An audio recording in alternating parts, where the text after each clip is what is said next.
Good evening everyone. तो हम last class में रिएक्शन मैकेनिज्म कर रहे थे, तो आज हम वही कंटिन्यू करेंगे। कार्बोकेटाइंस वाला जो पार्ट था जो हमने लास्ट क्लास में किया था वो हमने कंप्लीट कर लिया था। आज हम उसके आगे से करेंगे, ठीक है। पर आज हम पहले स्टार्टिंग में पढ़ेंगे थोड़ा सा सॉल्वेंट्स के बारे में, जाने की क्या किस किस तरीके के सॉल्वेंट्स जो हैं हम यूज़ करते हैं अपने ऑर्गेनिक रिएक्शंस में, ठीक है।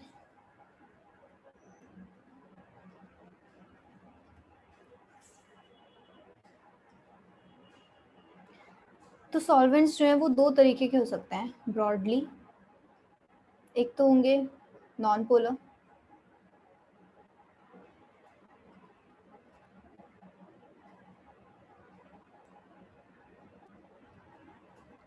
नॉन पोलर सॉल्वेंट, और एक होते हैं polar solvent. Non polar solvent के कोई एग्जांपल पता है?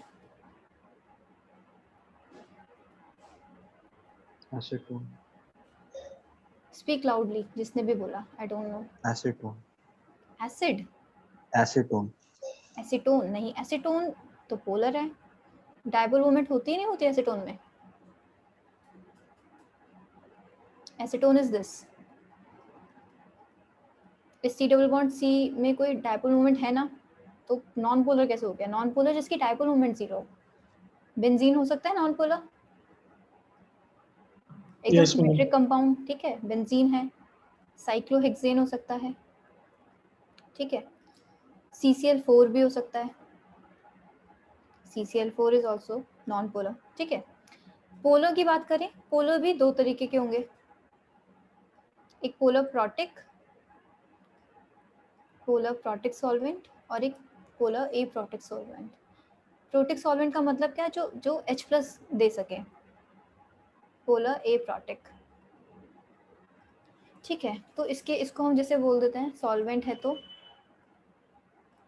PPS, हाँ, PPS, और ए प्रोटिक सॉल्वेंट PAS। इनके एग्जांपल्स देखते हैं। एक एग्जांपल क्या हो सकता है? जैसे वाटर हो सकता है,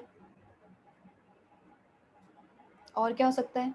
अल्कोहल हो सकता है, ये भी H+ दे सकता है, ठीक है। एसिड, हाँ बोलो, कोई कुछ बोल रहा था। पोलर ए प्रोटिक सॉल्वेंट में अब क्या आएगा? अब इसमें आएगा एसीटोन, ठीक है। पोलर है लेकिन H+ नहीं दे सकता, मतलब इस तरीके से नहीं देगा कि इतना एसिडिक नहीं है कि वो H+ दे दे। एसीटोन है।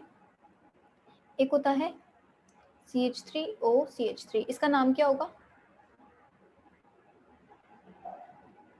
Dimethyl Dimethyl ether.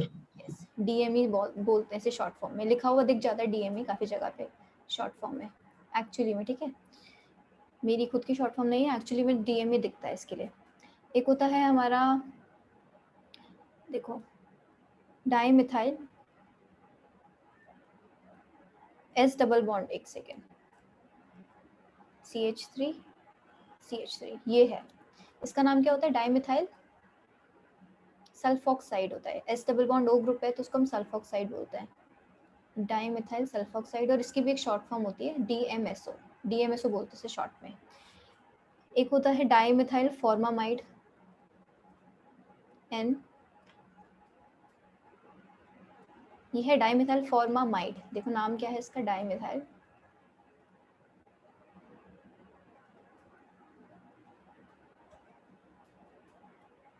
इसका नाम ये क्यों है? देखो यहाँ पे मैं लिख के दिखाती हूँ जरा इसका स्ट्रक्चर थोड़ा खोल के। HC double bond O N CH3 तो अब डाईमिथाइल तो पता चल रहा है क्यों आ रहा है, क्योंकि N पे है, इसकी वजह से। तो हमने पहले सब्स्टिट्यूएंट की तरह है बेसिकली, डाईमिथाइल N पे लगे हुए हैं, और है नाम इसका डाईमिथाइल फॉर्मामाइड। इसमें क्या आ रहा है? अमाइड आ रहा है वर्ड, अमाइड, यानी कि अमाइड फंक्शनल ग्रुप होगा। अमाइड फंक्शनल ग्रुप दिख रहा है इसमें। अमाइड्स पढ़े थे हमने बेसिस में, सबसे वीक बेस होता है नाइट्रोजनस बेस में। क्या होता है? C double bond O N जो होता है साथ में, याद आया कुछ पढ़ा था GOC में, नाइट्रोजनस Yes, ma'am. बेसिस है ना। तो ये अमाइड है, तो इसलिए अमाइड, और फॉर्म है क्योंकि सिर्फ H है। हम फॉर्मिक एसिड बोलते हैं किसी को, HCOOH, फॉर्मिक एसिड है, क्यों? क्योंकि इसमें इस C के अलावा कोई और कार्बन नहीं है, ठीक है। फॉर्मेल्डिहाइड क्या होता है? HCHO, इस वजह से H है और यहाँ पे जो फंक्शनल ग्रुप के साथ कोई और कार्बन नहीं लगा हुआ, इसलिए फॉर्मामाइड, डाइमिथाइल फॉर्मामाइड, ठीक है। तो बस ये कुछ पोलर प्रोटिक सॉल्वेंट्स है, कुछ पोलर एप्रोटिक सॉल्वेंट्स है और ये नॉन पोलर सॉल्वेंट्स है। मतलब देखो, कहीं देखोगे तो देख के पहचानने में आ जाए, उतना याद रखना। H2O, ROH ये तो जैसे बहुत अच्छे से बताने चाहिए। चलो कुछ अब रिएजेंट्स के बारे में पढ़ लेते हैं। रिएजेंट्स मतलब जैसे दो तरीके के रिएजेंट्स हमें दिखेंगे पूरी केमिस्ट्री में, electrophilic and nucleophilic.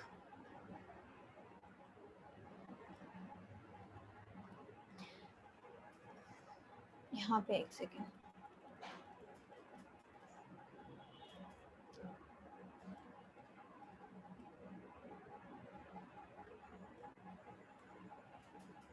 Nucleophilic electron rich reagents होंगे, इलेक्ट्रोफिलिक इलेक्ट्रॉन डेफिशिएंट रिएजेंट्स होंगे, ठीक है। तो अगर मुझे इलेक्ट्रोफिलिक के एग्जांपल्स देने हो तो जैसे क्या होते हैं ये, मतलब पॉजिटिवली चार्ज हो सकते हैं इलेक्ट्रोफिलिक रिएजेंट्स, जो कोई पॉजिटिव चार्ज हो जिसपे वो इलेक्ट्रो, जरूरी नहीं है कि सारे पॉजिटिव चार्ज वाले इलेक्ट्रोफिलिक रिएजेंट्स हो, लेकिन काफी इलेक्ट्रोफिलिक रिएजेंट्स में पॉजिटिव चार्ज दिखता है। पॉजिटिवली चार्ज भी हो सकता है या फिर न्यूट्रल भी हो सकता है, न्यूट्रल रिएजेंट्स भी हमारे इलेक्ट्रोफिलिक होते हैं। जैसे एग्जांपल अगर हम देखें, H+ है, H+ हमारा इलेक्ट्रोफाइल की तरह काम करेगा। CH3+ है, इस पे पॉजिटिव चार्ज है, हमारा इलेक्ट्रोफाइल की तरह काम करेगा, ठीक है। जनरली R+ में सारे, Cl+ करूंगी, Cl+ भी मेरा इलेक्ट्रोफाइल होगा, Cl+, सारे हेलोजेंस ऐसे केस में क्या होंगे? इलेक्ट्रोफाइल होंगे, ठीक है। NO+ भी होता है इलेक्ट्रोफाइल, NO2+ भी होता है। NO2+ इलेक्ट्रोफाइल तो यूज भी होगा एक जगह रिएक्शन में, Cl+ भी यूज होगा इलेक्ट्रोफाइल हमारा रिएक्शंस में, आगे हम देखेंगे कहाँ कहाँ आएगा, ठीक है। अगर न्यूट्रल की बात करें, न्यूट्रल में हो सकता है SO3, ठीक है। SO3 कार्बीन्स होता है, कार्बीन्स इलेक्ट्रॉन डेफिशिएंट स्पीसीज होते हैं, 6 इलेक्ट्रॉन स्पीशीज हैं, तो कार्बीन्स मेरे क्या होता है? ये कार्बीन है। कार्बीन्स क्या होते हैं? ये भी इलेक्ट्रोफिलिक रिएजेंट्स होते हैं। इन पे मैं क्या लगा दूँ? एक पे R लगा दूँ, H, ये भी कार्बीन है। दोनों पे R लगा हो, ये भी कार्बीन है। हेलोजन भी लगे होते हैं काफी बार, X है, दोनों पे X, ये वाला है। ये वाला जो है हमारा कार्बीन कहीं यूज भी होता है रिएक्शन में, किसी को पता है इस रिएक्शन का नाम?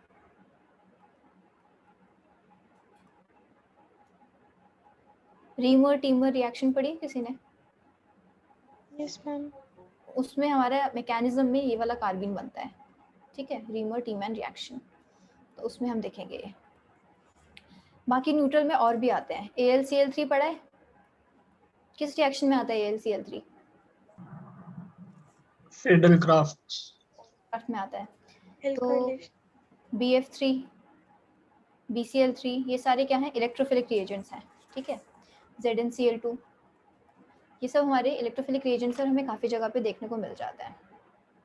कुछ ऐसे बता सकते हो जो पॉजिटिवली चार्ज हैं लेकिन वो इलेक्ट्रोफिलिक रिएजेंट्स नहीं होते? बोलो, ऐसा कोई मॉलिक्यूल बताओ जो पॉजिटिवली चार्ज है लेकिन इलेक्ट्रोफिलिक रिएजेंट नहीं है।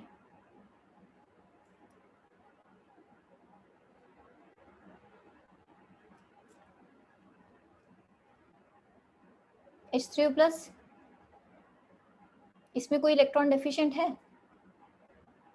H3O+ मैंने स्पेशली भी डिस्कस किया था एक बार।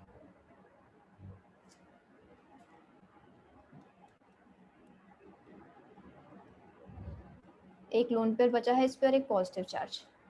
तो ऑक्सीजन पे प्लस चार्ज है, लेकिन क्या ऑक्सीजन किसी से इलेक्ट्रॉन एक्सेप्ट कर सकता है यहाँ पे?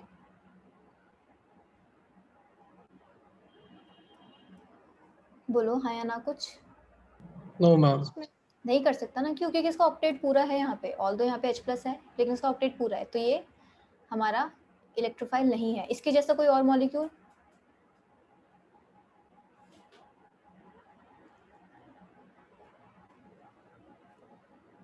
NH4+ इसी के साथ बताया था। NH4+ भी पॉजिटिव चार्ज है लेकिन इस पे भी क्या है?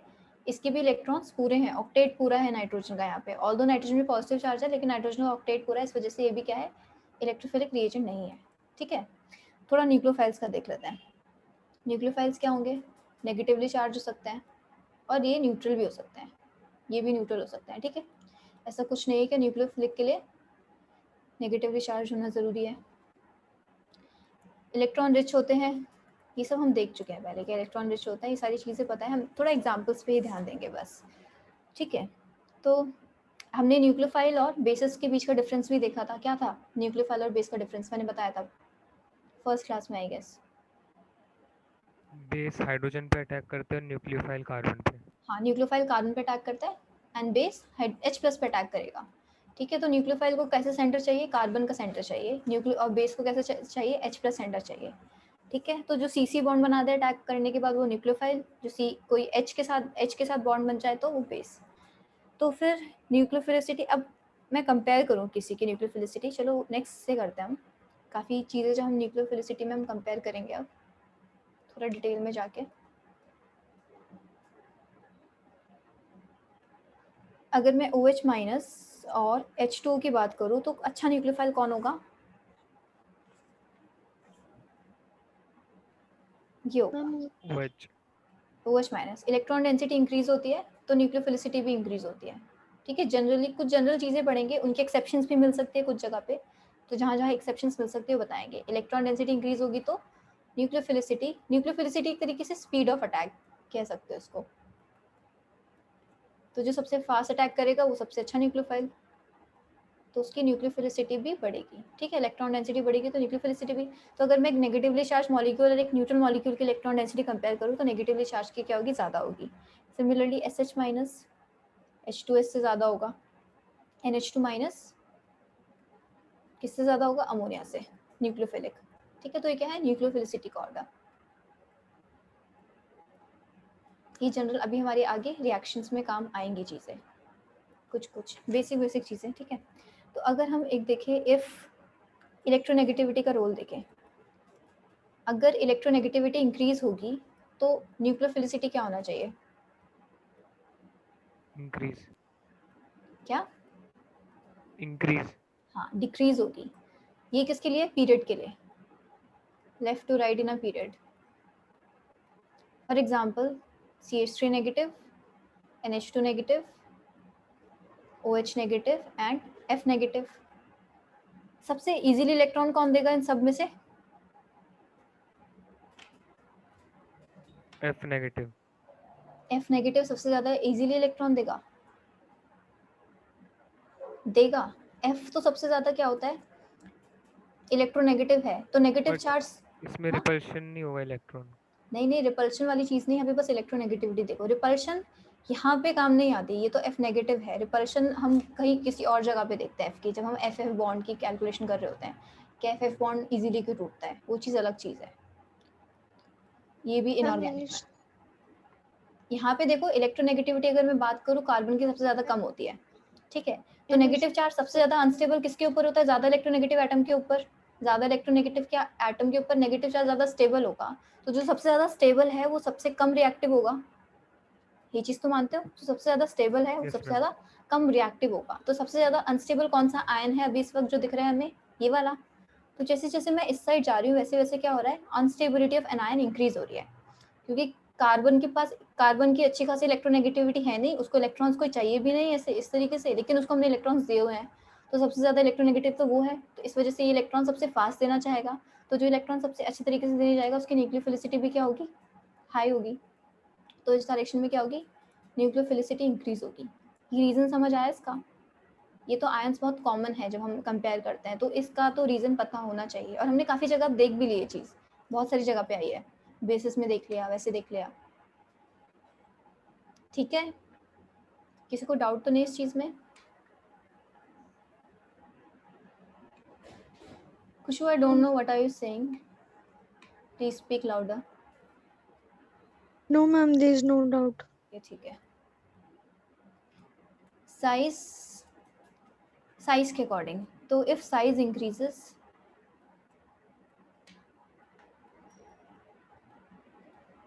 polarization increases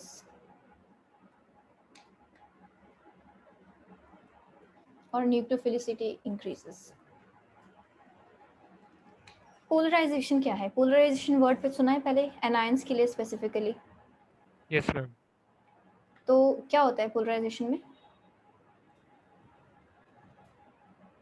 मैम किसी मैम इलेक्ट्रॉन पॉजिटिवली चार्ज को अट्रैक्ट करने की टेंडेंसी। बेसिकली हम बोलते हैं कि smaller the size of cation higher the charge of anion, तो उतनी पोलराइजेशन ज़्यादा होती है। अगर हम कैटायन की बात करें और हम किसकी बात करें, एनायन की बात करें, ठीक है। तो हम जब बात करते हैं पोलराइजेशन वर्ड हम किसके लिए यूज़ करते हैं, एनायन के लिए। कैटायन के लिए क्या यूज़ करते हैं हम? Yes, ma'am. Polarisation power. हाँ, पोलराइजिंग पावर। तो कैटायन पोलराइज करता है किसको, एनायन को। Polarising power. तो बेसिकली कैटायन को क्या जरूरत है, इलेक्ट्रॉन की, जो किसके पास है, आयंस के पास। तो वो इलेक्ट्रॉन अपनी तरफ खींचेगा, उसके थ्रू कुछ पोलराइजेशन होती है। तो कुछ कैसा होता है, ये क्या करती है, इसका जो इलेक्ट्रॉन क्लाउड होता है ना इस नेगेटिव एनायन का, उसको डिस्टॉर्ट करके क्या अपनी तरफ ट्रांसफर करती है। कुछ ऐसा बन जाएगा ये। तो यानी कि ये पोलराइजेशन हो गई है एनायन की।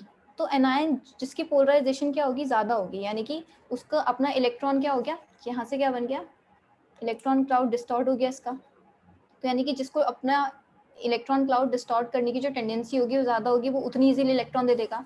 यहाँ पे क्या हुआ है, पोलराइजेशन के थ्रू इलेक्ट्रॉन दिया ही तो है इसने कैटायन को, नेगेटिव चार्ज ने, है ना। तो जो इजीली पोलराइज हो रहा होगा वो इजीली इलेक्ट्रॉन देगा, जो इजीली पोलराइज नहीं होगा वो इजीली इलेक्ट्रॉन नहीं देगा। तो इस वजह से पोलराइजेशन पे कैसे डिपेंड करेगा, अगर साइज बढ़ता है, और पोलराइजेशन साइज पे डिपेंड करती है, जितना साइज बड़ा होता है उतनी इलेक्ट्रॉन्स की अट्रैक्शन न्यूक्लियस से कम होती है। ये पढ़ते हैं हम जनरली, क्या जितना साइज बड़ा है आउटरमोस्ट इलेक्ट्रॉन्स उतने ही कम अट्रैक्टेड होंगे न्यूक्लियस से, तो उतने ही वो फ्री होंगे किसी को भी डोनेट करने के लिए। तो साइज बढ़ेगा, पोलराइजेशन बढ़ती है, पोलराइजेशन बढ़ेगी तो न्यूक्लियोफिलिसिटी बढ़ेगी। ये रीजन सही है, किसी को डाउट इस रीजन में? और ये नो जनरली मैम। किसके लिए, ग्रुप के लिए, फ्रॉम टॉप टू बॉटम।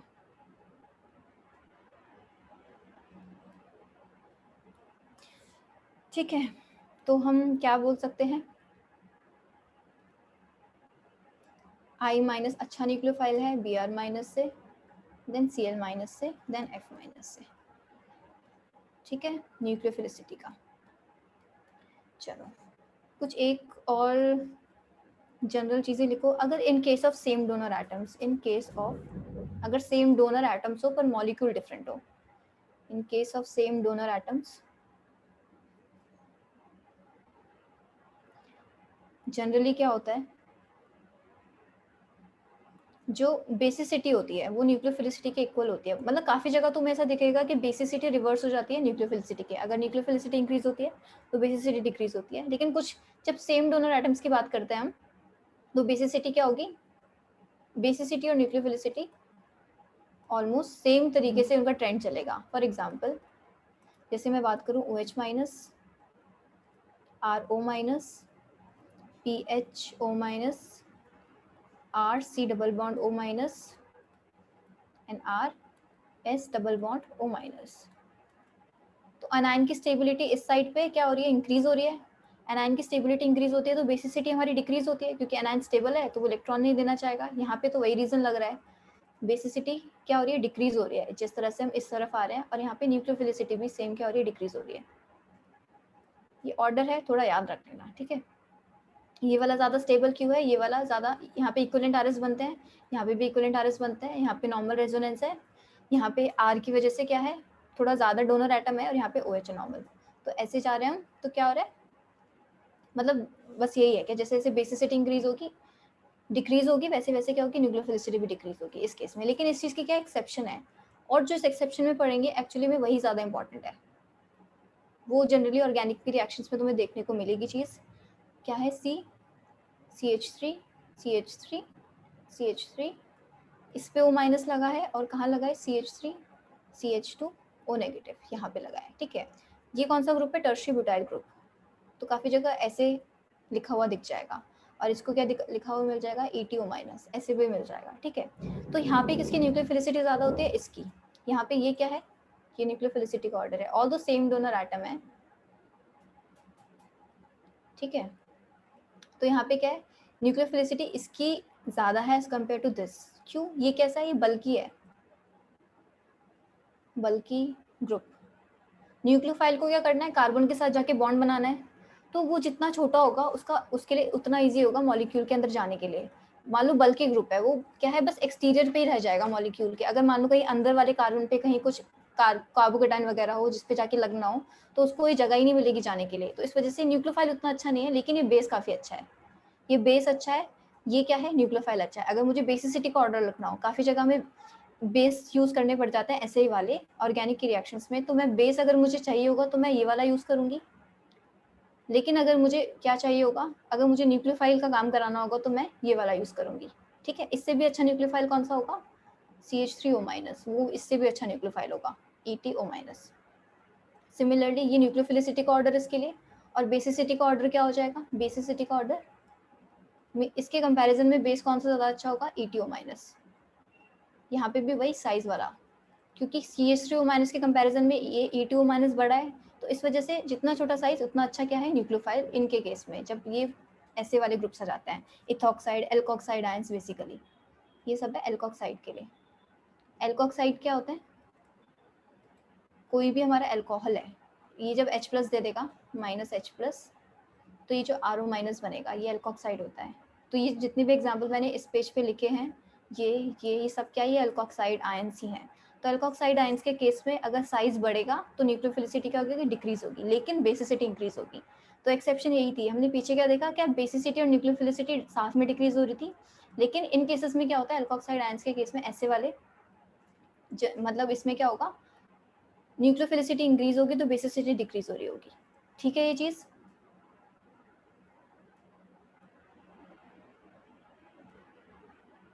ठीक है। चलूँ आगे, अभी ज्यादा टेंशन मत लो इन्हें देख के, Yes, ma'am. जब क्वेश्चंस करने लगोगे तो अपने आप चीजें याद हो जाएंगी। अभी बस ये स्टार्टिंग में इंफॉर्मेशन लिखवा रही हूँ जो जो आगे आने वाली है।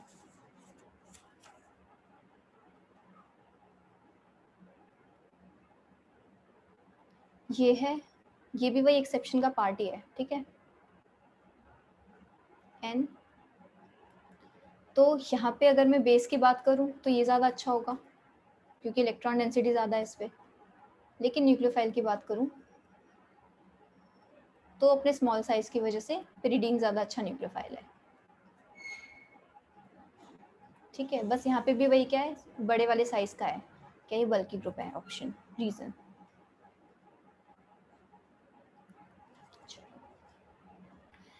ठीक है, अगर मैं SH- और OH- में कंपेयर करूँ, कौन ज़्यादा अच्छा न्यूक्लियोफाइल है, SH-। Yes, down the group nucleophilicity increases क्योंकि साइज बढ़ता है, पोलराइजेशन बढ़ती है उनकी। ठीक है, अगर PH3 और NH3 में कंपेयर करूँ तो भी ये ज़्यादा अच्छा न्यूक्लियोफाइल होगा। ठीक है, चलो अब ना हम आते हैं नई चीज़ पे, अब आते हैं न्यूक्लियोफिलिक सब्स्टिट्यूशन। नहीं, पहले हम लीविंग ग्रुप करते हैं।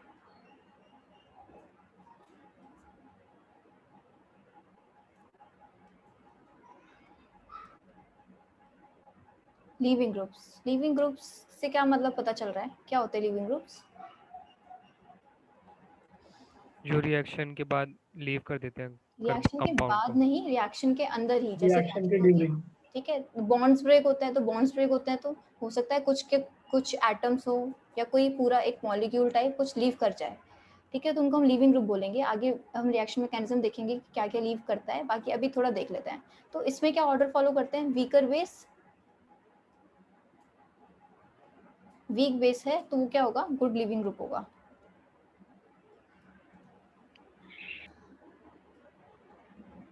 इसमें बस यही चीज फॉलो करनी है। वीकर बेस का मतलब, वीकर बेस कौन से होंगे, जो स्टेबल एनायन बनाते हैं। स्टेबल एनायन है तो अपने इलेक्ट्रॉन्स देना प्रेफर नहीं करेगा, तो इस वजह से गुड लीविंग ग्रुप। ठीक है, नहीं दे मतलब लीविंग ग्रुप, ठीक है अभी देख लो बाद में पता चलेगा। OH- और H2O, वीक बेस कौन सा इनमें से, H2O। H2O, तो ये क्या है, अच्छा लीविंग ग्रुप है। ठीक है, तो जब भी ऐसा काफी बार देखोगे ना कि न्यूट्रल मॉलिक्यूल के निकलने की पॉसिबिलिटी है हमारे मॉलिक्यूल्स में, तो वो बहुत इजीली निकल पाएगा। तो OH- और H2 में कंपेयर करूँ तो H2 मॉलिक्यूल काफी इजीली निकलेगा एज कम्पेयर टू मैं पूरा OH- निकालना चाहूँ। ठीक है, NH2- अमोनिया में कंपैरिजन करूँ तो अमोनिया बहुत इजीली निकल जाएगा क्योंकि न्यूट्रल मॉलिक्यूल निकलेगा। SH माइनस और H2S में कंपेयर करूँ तो H2S बहुत अच्छा न्यूक्लियोफाइल है। अमोनिया और PH3 में कंपेयर करूँ तो वीक बेस कौन है? PH3, तो वो निकल जाएगा। ठीक है, अब एक होते हैं इसी के लीविंग ग्रुप के अंदर कुछ इंपॉर्टेंट चीजें जो करोगे, CF3 C। मैम प्रीवियस में NH3 लीव नहीं करेगा? हाँ NH3 लीव करेगा, मैंने कुछ और लिखा है क्या? कहाँ पे? अच्छा इसमें नहीं, इसमें PH3 लीव करेगा। इसमें जो अमोनिया और PH3 में जो स्ट्रॉन्गर बेस होता है ना वो अमोनिया ही होता है, PH3 अच्छा बेस नहीं होता। Okay ma'am. बाकी इसका एग्जांपल तुम्हें मिलेगा नहीं ज़्यादा, ज़्यादा तुम्हें किस पे ध्यान देना है? इस पे ध्यान देना है, इन तीनों पे। ठीक है, और अब जो मैं लिखवा रही हूँ उस पे CF3 SO3 माइनस, इसका स्ट्रक्चर कैसे है? CF3 S double bond O negative. इसका किसी को नाम पता है? ये कौन से एनायंस होता है? Carbon trifluorosulfone oxide. Carbon trifluoro sulfur oxide. Sulfur oxide कुछ नहीं होता, सल्फोक्साइड सल्फन होता है। ऑक्साइड। ठीक है, बाकी ने कॉमन नेम मैं पूछ रही थी, वो होते हैं ट्रिफ्लेट्स होते हैं, ट्रिफ्लेट आयन बोलते हैं इन्हें, और ये बहुत अच्छे लिविंग ग्रुप होते हैं। अच्छे लिविंग ग्रुप क्यों है? वही सल्फॉक्साइड है क्योंकि बहुत अच्छे रेजोनेंस स्टेबलाइज्ड हैं, स्टेबल हैं, तो बहुत अच्छी लिविंग ग्रुप है। ठीक है, जितना स्टेबल होगा उतना इनका नेगेटिव फॉर्म में निकलना इजी होगा एक तरीके से देखा जाए। ठीक है, तो ये बहुत अच्छी लिविंग ग्रुप होंगे। फिर हमारे इसी के जैसे हम लिख सकते हैं C4F9 SO3 माइनस। ठीक है, तो ये काफ़ी अच्छी लिविंग ग्रुप है और इसमें इसका ज़्यादा होगा लिविंग ग्रुप में। ये नेगेटिव चार्ज प्लस सल्फॉक्साइड के चार्ज तो क्या स्टेबलाइज कर ही रहे हैं, प्लस क्या फ्लोरीन एटम्स भी इस नेगेटिव चार्ज को स्टेबलाइज कर रहे हैं इलेक्ट्रॉन डेंसिटी ऑक्सीजन से अपनी तरफ खींच के थ्रू इंडक्टिव इफेक्ट। इस वजह से क्या है, ये एनायंस बहुत स्टेबल है और बहुत अच्छे क्या है लिविंग ग्रुप्स हैं। एक और होता है टॉसाइलेट, वर्ड सुना है टॉसाइलेट कभी? Yes ma'am. टॉसाइलेट भी बहुत अच्छा लिविंग ग्रुप तुम्हें दिखेगा। किस फॉर्म में दिखता है वो? क्या बोल देते हैं इसको हम? TS से रिप्रेजेंट कर देते हैं, TS। OTS माइनस करके दिखेगा तो OTS माइनस भी बहुत अच्छा लिविंग ग्रुप होगा। ठीक है, इसको हम टॉसाइलेट आयन बोलते हैं।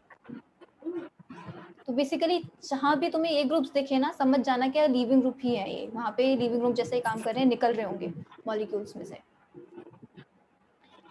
तो ठीक है, OTS याद रखना कि OTS से नहीं रिप्रेजेंट करते हैं। अब मैं कंपेयर करूँ इनकी लिविंग ग्रुप कैपेसिटी, तो एक है ये SO3 minus NO2,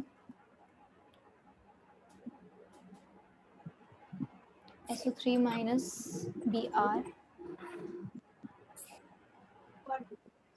Someone's mic is on, please turn it off. Bandana,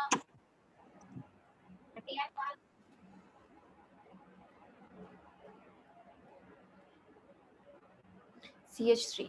ठीक है, इसको हम बोलते हैं नॉसाइलेट, इसको बोलते हैं ब्रोसाइलेट। ये सिर्फ बेंजीन रिंग है, इसको बोलते हैं बेसाइलेट, और इसको मैंने अभी बताया ही टसाइलेट। तो उसमें अगर मैं लिविंग ग्रुप टेंडेंसी बताना चाहूँ तो मैं स्टेबिलिटी ऑफ एनायन के अकॉर्डिंग ही बताऊंगी यहाँ पे। तो सबसे ज़्यादा स्टेबल एनायन कौन सा है? 1 2 3 4 में से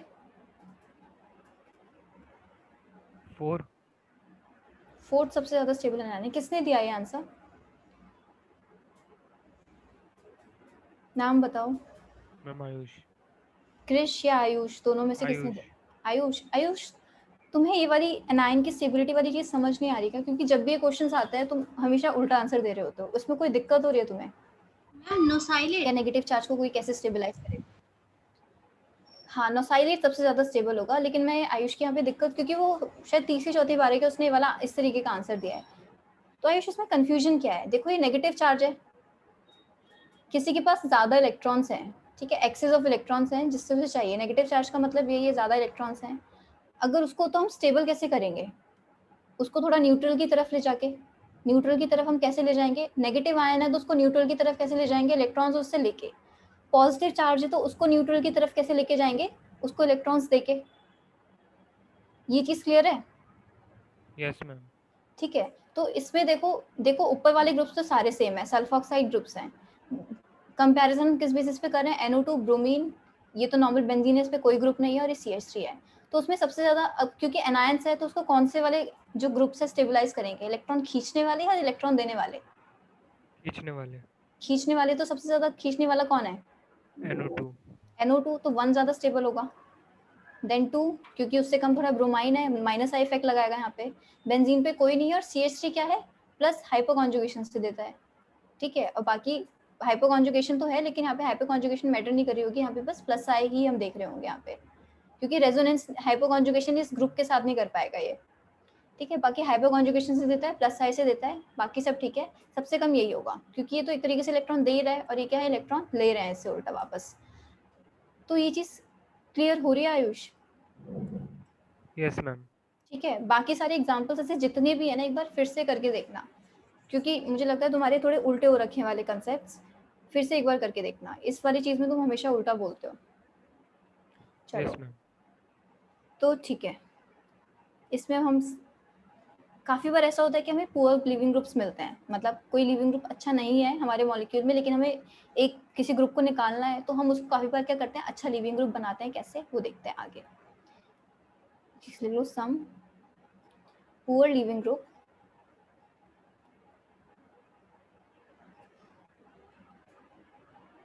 some poor living groups can be converted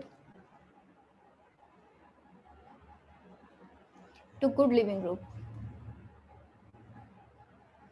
कैसे कन्वर्ट करेंगे, जैसे मान लो ROH है, ठीक है।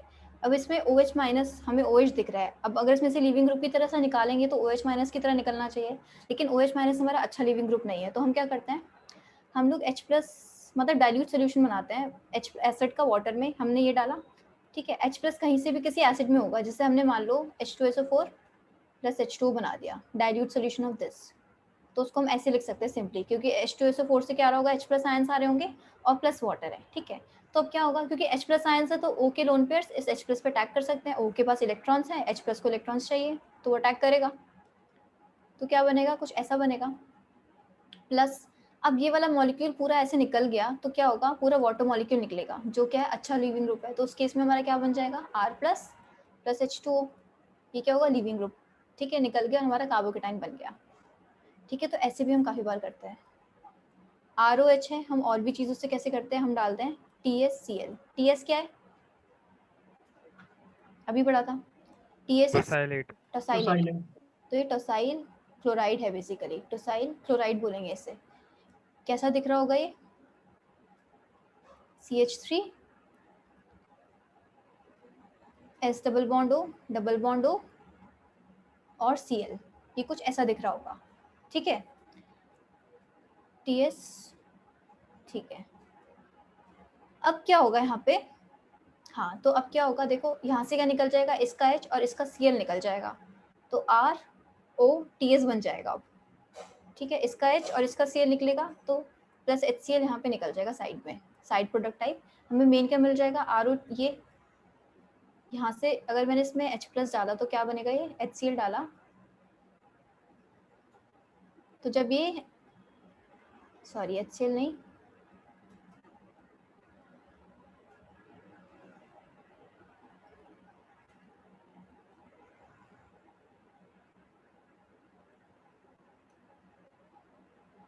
ROH,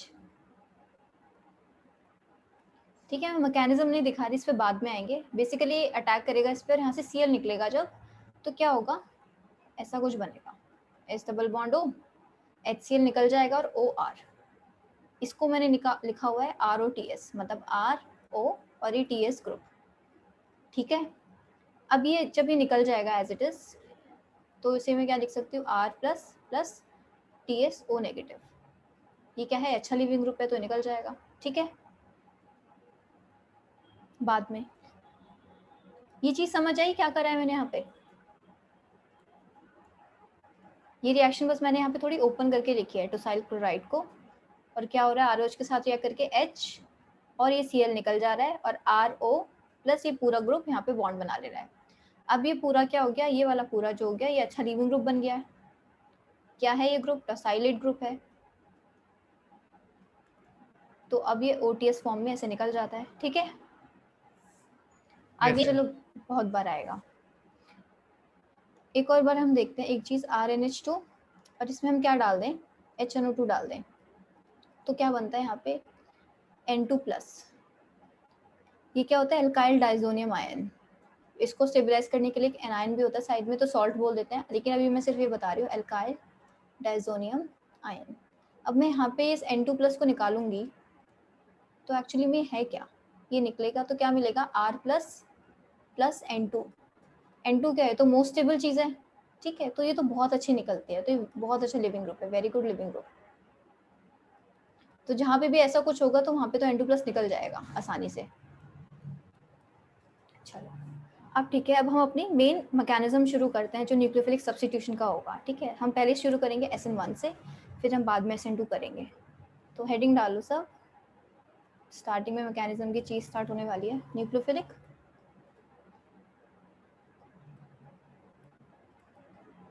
सब्स्टिट्यूशन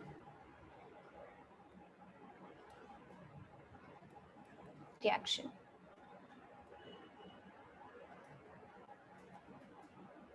न्यूक्लियोफिलिक सब्स्टिट्यूशन नाम से क्या पता चल रहा है,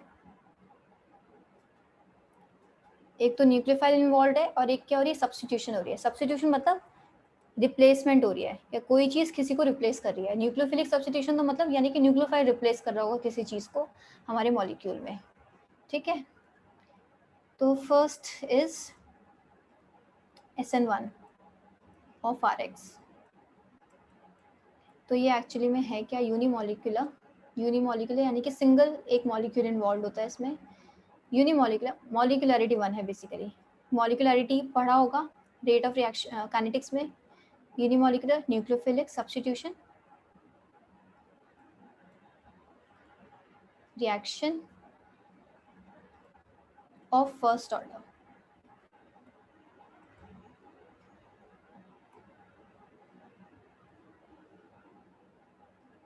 चलो ठीक है, रिएक्शन में नेक्स्ट पेज से लिखना शुरू करूंगी, तो I am shifting to next page. अब मेरे पास क्या है, एक एल्काइल हैलाइड का करने वाले हैं हम। तो एल्काइल हैलाइड में लिख लेती हूँ यहाँ पे RH D एंड X। ये मैंने एक पूरा एल्काइल हैलाइड बना दिया है। तो ये पूरा R है, ये H है, ये D है और ये क्या है X। ठीक है, X हम जनरली वैसे तो कोई भी लिविंग ग्रुप हो सकता है, तो वो भी मान सकते हो क्या कोई हेलोजन है, और कोई लिविंग ग्रुप भी हो सकता है, कुछ फर्क नहीं पड़ता। ठीक है, हेलोजन मान लो फिलहाल के लिए, Cl- हो कुछ भी हो। अगर मान लो इसमें से मैं क्या निकाल रही हूँ, ये लिविंग ग्रुप निकाल रही हूँ, तो माइनस कैसे निकलेगा, -X- निकलेगा, वो कुछ ऐसे निकलेगा, जो भी निकलेगा। ये जो निकलना होता है ये होता है स्लो स्टेप में होता है। तो स्लो स्टेप है, स्लोएस्ट स्टेप है बेसिकली पूरे मैकेनिज्म का। फर्स्ट स्टेप इसका RDS, रेट डिटरमिनिंग स्टेप भी यही होता है। तो पहला क्या होगा, सबसे पहले तो एक ट्रांजिशन टाइप कुछ बनेगा, ट्रांजिशन स्टेट टाइप HD, और ये बॉन्ड टूटना शुरू होगा उस ट्रांजिशन स्टेट में। इस पे क्या है डेल प्लस चार्ज, इस पे है डेल X माइनस चार्ज। ठीक है, तो ये क्या है ट्रांजिशन स्टेट, और इसको मैं ट्रांजिशन स्टेट 1 नाम दे देती हूँ, क्योंकि काफ़ी बार मुझे एक से ज़्यादा ट्रांजिशन स्टेट भी देखने को मिलेगी। इसके बाद क्या मिलेगा R, जब ये पूरा ग्रुप टूट गया होगा, D, तो उस पर आ गया पॉजिटिव चार्ज, और यहाँ पे पूरा मैं X- बोल देती हूँ क्या निकल गया। ठीक है, इसको क्या बोलूँगी, ये कार्बोकेटायन है। कार्बोकेटायन क्या होता है, इंटरमीडिएट। तो ये मेरा इंटरमीडिएट बन गया। ये मेरी ट्रांजिशन स्टेट थी, लेकिन ये मेरा इंटरमीडिएट है। ठीक है, इंटरमीडिएट को हम फिर भी आइसोलेट कर सकते हैं। ट्रांजिशन स्टेट बहुत अनस्टेबल होती है और बहुत मोमेंट्री होती है, बहुत मोमेंट टाइप के लिए बनती है, और तभी वो कन्वर्ट हो जाती है आगे। ठीक है, अब आगे क्या होगा, जो न्यूक्लियोफाइल है, न्यूक्लियोफिलिक सब्स्टिट्यूशन है, तो न्यूक्लियोफाइल भी आएगा कहीं। अब न्यूक्लियोफाइल इस पर अटैक करेगा आके। ये स्टेप क्या होता है, फास्ट स्टेप होता है इसका। ठीक है, फास्ट स्टेप होगा तो इसके लिए भी पहले एक ट्रांजिशन स्टेट बनाएंगे हम। जैसे बॉन्ड टूट रहा था, ऐसे बॉन्ड बनने की भी ट्रांजिशन स्टेट होगी, तो वो भी हम डॉटेड लाइन से दिखा देते हैं। तो डेल नेगेटिव और डेल पॉजिटिव, ये है ट्रांजिशन स्टेट 2। और इसके बाद फाइनली जो हमारा प्रोडक्ट बनेगा वो क्या होगा, RH D न्यूक्लियोफाइल कुछ ऐसा। ठीक है, या फिर R, एक second, H D and nucleophile कुछ ऐसा। ठीक है, ये दोनों हमें क्या मिलेंगे, प्रोडक्ट मिलेंगे, प्रोडक्ट्स। ये चीज समझ आई? देखो मैंने यहाँ पे 2 प्रोडक्ट्स क्यों बनाए हैं, पहली बात इसका रीजन किसी को पता है रेसमाइजेशन हो जाता है। क्या? रेसमाइजेशन। रेसिपी मिक्सचर तो बन रहा है, मैं रीजन पूछ रही हूँ, रीजन क्या है इसका बनने का?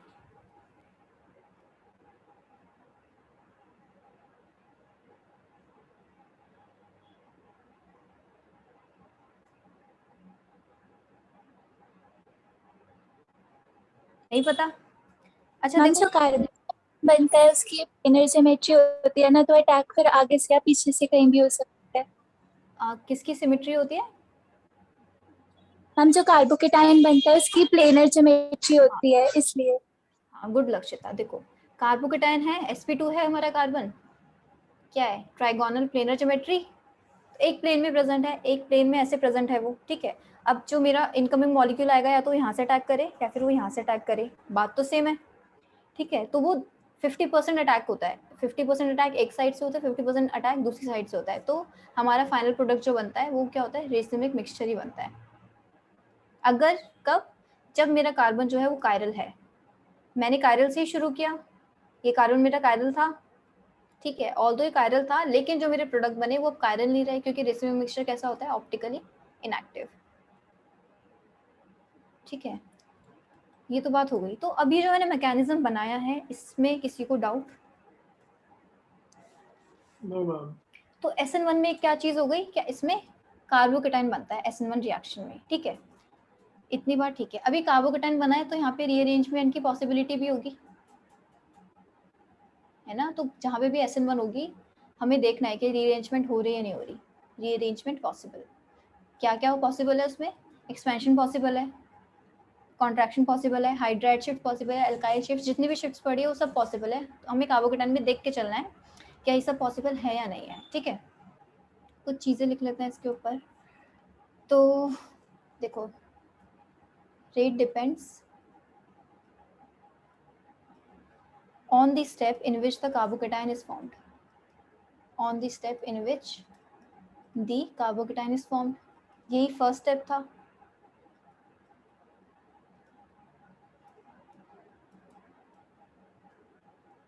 ठीक है। किसी भी चीज से ट्रांजिशन स्टेट तक जाने का कोई फर्स्ट स्टेप नहीं है, स्लो स्टेप मतलब ये पूरा यहाँ से लेके क्या जो इंटरमीडिएट बना है, first, this is a first step, ये सिंगल स्टेप है। ट्रांजिशन स्टेट कोई अलग स्टेप नहीं है क्या, यहाँ से यहाँ तक कोई एक स्टेप हो और फिर यहाँ से यहाँ दूसरा स्टेप हो, नहीं ऐसा नहीं है।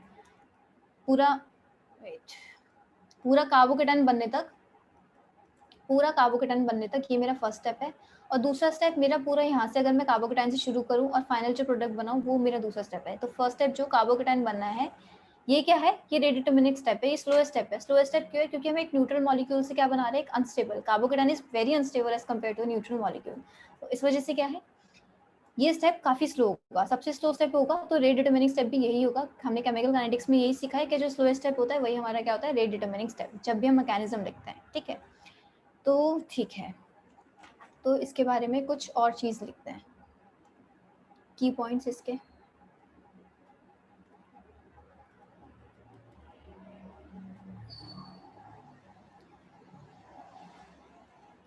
First, in the first slow step, जल्दी जल्दी करते हैं चीज क्योंकि शायद आपको पता है। In the first slow step the leaving group leaves,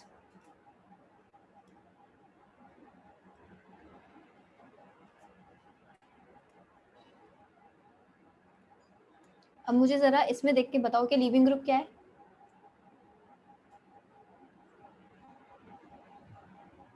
Halogen. X. X, ये जो एक्स है ये मेरा क्या है, लीविंग ग्रुप, ठीक है। तो लीविंग ग्रुप रिएक्शंस में ऐसे ही लीव करेगा, और भी तरीके से लीव कर सकता है जब दूसरे मैकेनिज्म्स करेंगे। SN1 में बात होगी तो वो इस तरीके से लीव करेगा, ठीक है। इंटरमीडिएट फॉर्म होता है मेरा SN1 में, इंटरमीडिएट क्या है, carbocation,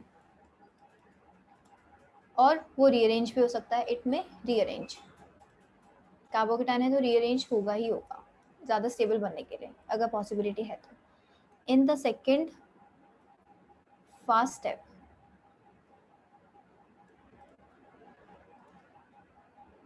in the second fast step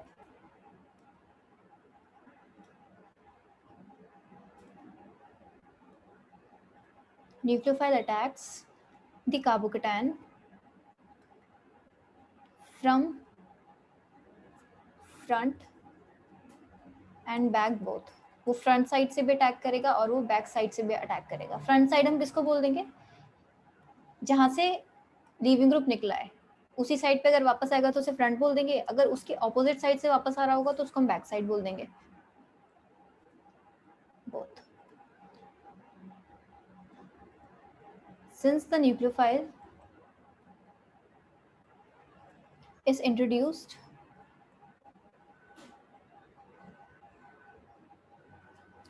in the fast step,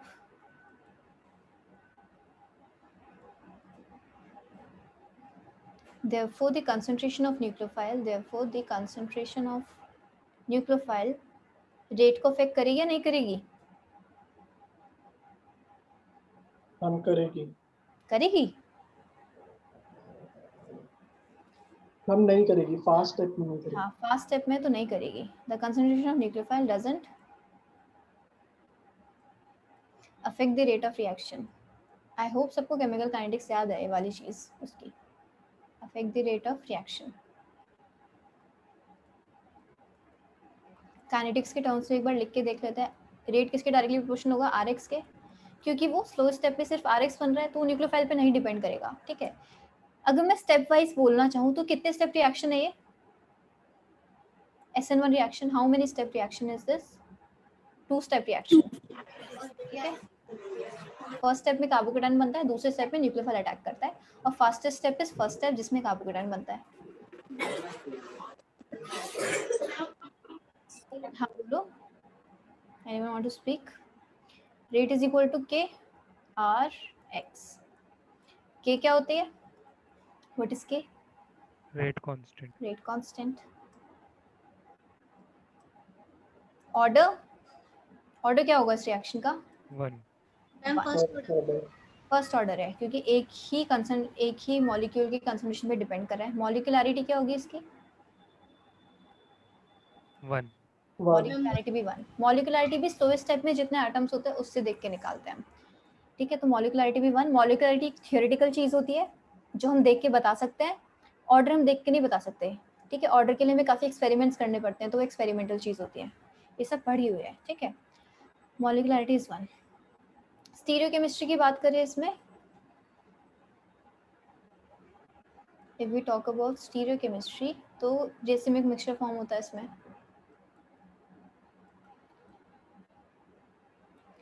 racemisation of configuration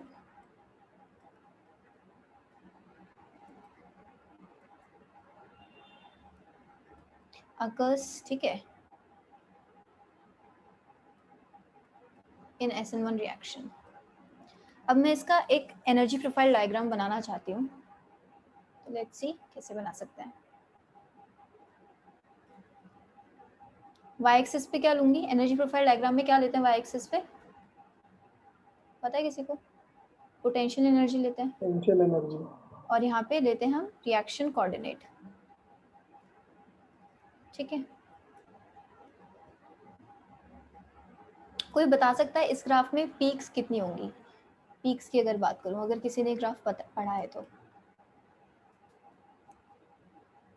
चलो एक बार देख लेते हैं इसका. 1. चलो देखते हैं.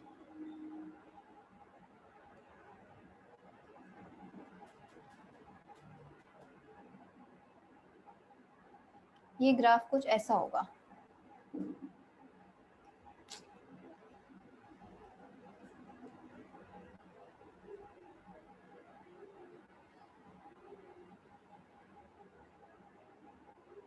ये बाद में आके स्मूथ नहीं बन रहा लेकिन दिस इज स्मूथ. ठीक है. ये यहाँ पे अगर रिएक्शन में देखो उसके अकॉर्डिंग यहाँ पे क्या है? RX प्लस न्यूक्लियोफाइल है रिएक्टेंट्स में. यहाँ पे क्या है? Transition state 1. यहाँ पे क्या है? कार्बोकेटाइन जो बनता है इंटरमीडिएट. यहाँ पे क्या है? Transition state 2. और यहाँ पे क्या है? मेरे प्रोडक्ट्स में क्या बना था? R nucleophile. ठीक है. तो इस ग्राफ से हमें देख के क्या पता चला? जो चीजें एक्चुअल में बन रही है वो एकदम लोअर में दिखेंगे हमें और ट्रांजिशन स्टेट हमेशा पीक पे होगा. तो पीक्स किसके इक्वल होती है? Peaks, number of peaks is equal to number of transition states. तो जितनी ट्रांजिशन स्टेट बन रही होगी रिएक्शन में उतनी क्या होंगी, हमारी पीक्स होंगी हमारे एनर्जी प्रोफाइल डायग्राम में। ठीक है, ट्रांजिशन स्टेट हमारी ज़्यादा अनस्टेबल होती है एज कम्पेयर टू, अगर मैं इंटरमीडिएट की बात करूँ, ट्रांजिशन स्टेट ज़्यादा अनस्टेबल होती है। क्यों? मतलब उसमें बॉन्ड्स टूट रहे होते हैं बेसिकली, कार्बन की वैलेंसी या तो ज़्यादा दिख रही होगी या फिर कार्बन की वैलेंसी एक्चुअल में थोड़ी कम हो रही होगी 4 के कंपैरिजन में। तो मतलब और उसमें बॉन्ड्स टूट रहे होते हैं बेसिकली, टूट भी रहे हैं, बन भी रहे हैं साइमल्टेनियसली, बहुत सारी चीज़ें होती है। ट्रांजिशन स्टेट याद रखना क्या होती है, बहुत ज़्यादा अनस्टेबल होता है, इस वजह से हम उन्हें कभी आइसोलेट कर भी नहीं सकते। कार्बो इंटरमीडिएट्स हम फिर भी कर सकते हैं, लेकिन ट्रांजिशन स्टेट हम कभी आइसोलेट नहीं कर सकते। तो ट्रांजिशन स्टेट जो होगा वो नंबर ऑफ पीक्स के इक्वल होगा नंबर ऑफ ट्रांजिशन स्टेट। तो अगर नंबर ऑफ ट्रांजिशन स्टेट 2 है मेरी रिएक्शन में, तो पीक्स पे कितनी होंगी, 2। इंटरमीडिएट अगर 1 है तो यहाँ पे जो डिप आएगा बीच में, ये भी 1 ही आएगा डिप। ठीक है, ये वाला डिप बीच वाला, बाकी तो RX पे रिएक्टेंट्स के पास है डिप, और ये लास्ट में क्या है, प्रोडक्ट्स के पास है। तो एनर्जी प्रोफाइल डायग्राम होगा नॉर्मल SN1 रिएक्शन के लिए। ये चेंज हो सकता है कब, देखते हैं कब ये चेंज हो सकता है। जैसे अगर मेरे पास एक रिएक्शन है CH3 CH3 H CH2 Br। अब अगर मैं इस पे अपनी क्या कराना चाहूँ, SN1 कराना चाहूँ, मैंने क्या डाला इसमें, इनकमिंग न्यूक्लियोफाइल के फॉर्म में डाइल्यूट NaOH। डाइल्यूट NaOH है तो उसमें OH माइनस आयंस होंगे। ठीक है, NaOH की कंसंट्रेशन बहुत कम है और डाइल्यूट NaOH है, यानी कि वाटर में बहुत कंसंट्रेशन बहुत कम है, डाइल्यूट है इस वजह से। तो इसमें OH माइनस आयंस होंगे जो न्यूक्लियोफाइल की तरह काम करेंगे। तो फर्स्ट स्टेप में तो वही होगा, इसमें जो होगा बॉन्ड टूटेगा ये वाला ट्रांजिशन स्टेट के लिए। तो पहले इसकी ट्रांजिशन स्टेट बना देते हैं Br माइनस के निकलने की। Br माइनस क्या है, लीविंग ग्रुप। तो H CH2 और ये CH2 और Br का बॉन्ड टूटेगा इस स्टेप में, तो ये इसकी ट्रांजिशन स्टेट, इसको मैं ट्रांजिशन स्टेट 1 नाम दे देती हूँ। अब यहाँ से इंटरमीडिएट एक कार्बोकेटाइन बनेगा CH3 H CH2 प्लस, ये बन गया इंटरमीडिएट। मैम हाँ बोलो। ये तो रीअरेंज होगा। हाँ वही बताना चाह रही हूँ, रीअरेंज होगा। तो अब इसमें रीअरेंज करेंगे। अब रीअरेंज में भी ट्रांजिशन स्टेट बनती है या नहीं बनती? यस मैम बनती है, दिखाई थी मैंने बना के। तो अब इसकी भी हम क्या बनाएंगे, ट्रांजिशन स्टेट बना लेते हैं पहले रीअरेंजमेंट होने की। कौन सी शिफ्ट होगी, मिथाइल या hydride? Ma'am hydride. Hydride shift होगी क्योंकि हाइड्राइड शिफ्ट पहले होती है। CH2 H positive. ठीक है, ये हो गई ट्रांजिशन स्टेट नंबर 2। अब इससे क्या होगा, CH3 CH3 पॉजिटिव। ये कौन सा इंटरमीडिएट हो गया, इंटरमीडिएट 2। ठीक है, अब न्यूक्लियोफाइल फाइनली अटैक करेगा इस पे, nucleophile will be OH minus. अब OH माइनस के बॉन्ड बनने की फिर से क्या होगी, ट्रांजिशन स्टेट होगी।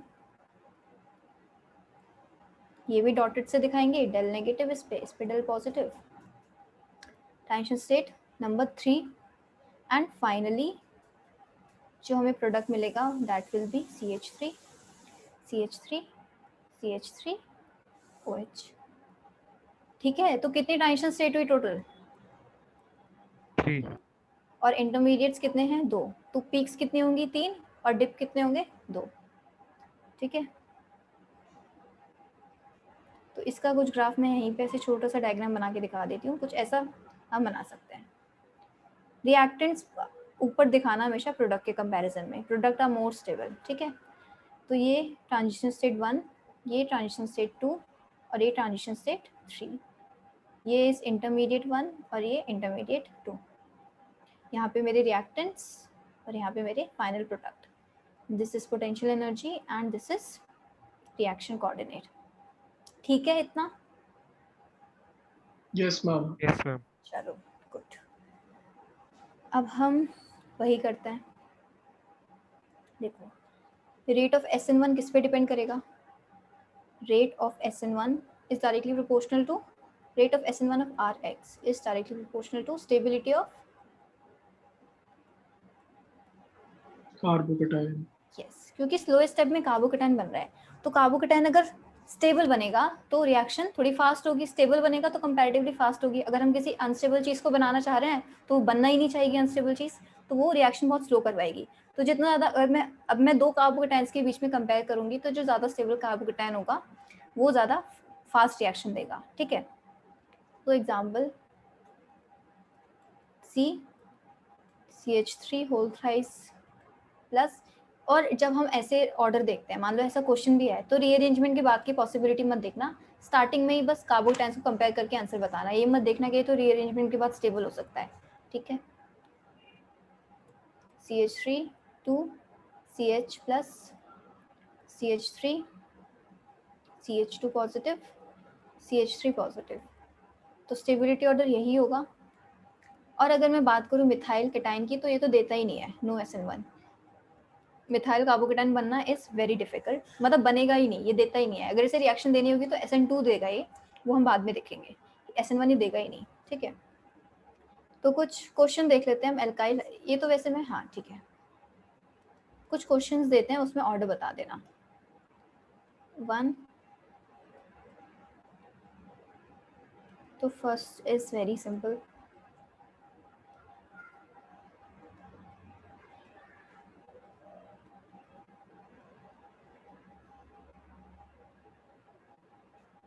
वन टू थ्री 4, क्या ऑर्डर होगा इसमें?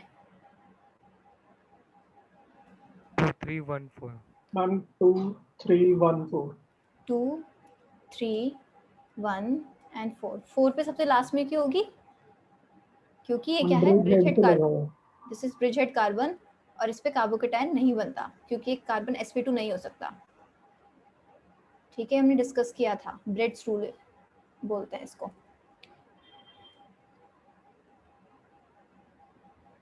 इसमें किस पे होगी? 1 एंड 2, किसका फास्ट होगा? 1 हाँ, क्यों? क्योंकि यहाँ पे अगर कार्बोकेटाइन इस पोजीशन में बनेगा तो मेसोमेरिक इफेक्ट से क्या स्टेबल होगा, यहाँ पे इसका मेसोमेरिक इफेक्ट होगा, तो इस वजह से 1 ज़्यादा फास्ट होगी इसमें SN2। ठीक है, SN1 फास्ट, उसी का ऑर्डर लिख रहे हैं हम सबके लिए।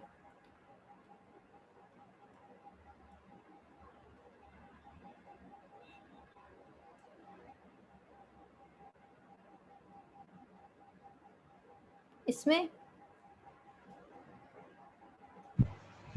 2 1 2 हम 2 ज़्यादा होगी। ठीक है, 1 नहीं, क्योंकि ये ज़्यादा, इसका कार्बोकेटाइन ज़्यादा स्टेबल बनेगा। चलो, 4th इज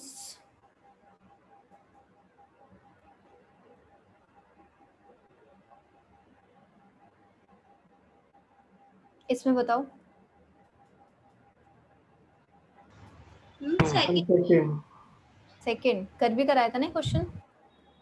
अल्फा एच इसमें ज़्यादा है 5, इसमें अल्फा एच कितने हैं 4, तो यहाँ पे जो कार्बोकेटाइन बनेगा वो ज़्यादा स्टेबल होगा, इस वजह से इसमें फास्ट SN1 होगी। ठीक है,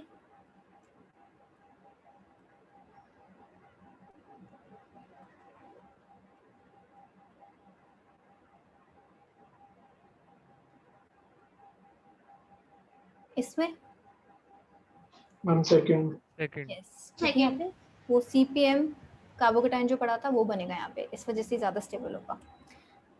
ठीक है, कुछ तो चलो नेक्स्ट देखते हैं हम, नेक्स्ट पेज पे I should come. 6th is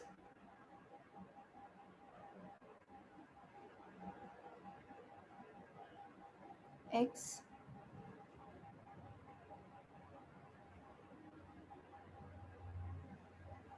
X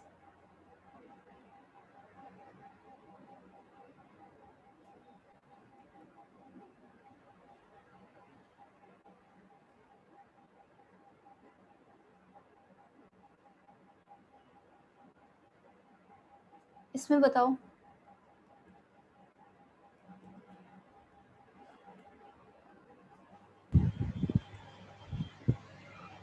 ma'am सबसे ज्यादा फर्स्ट होगा।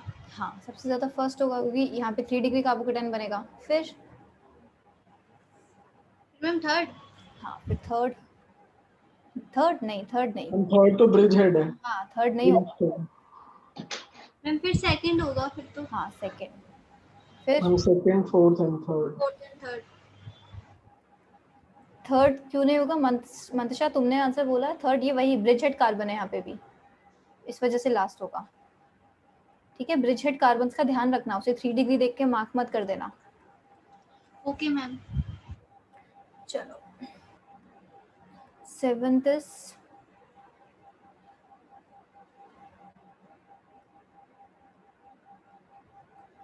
X,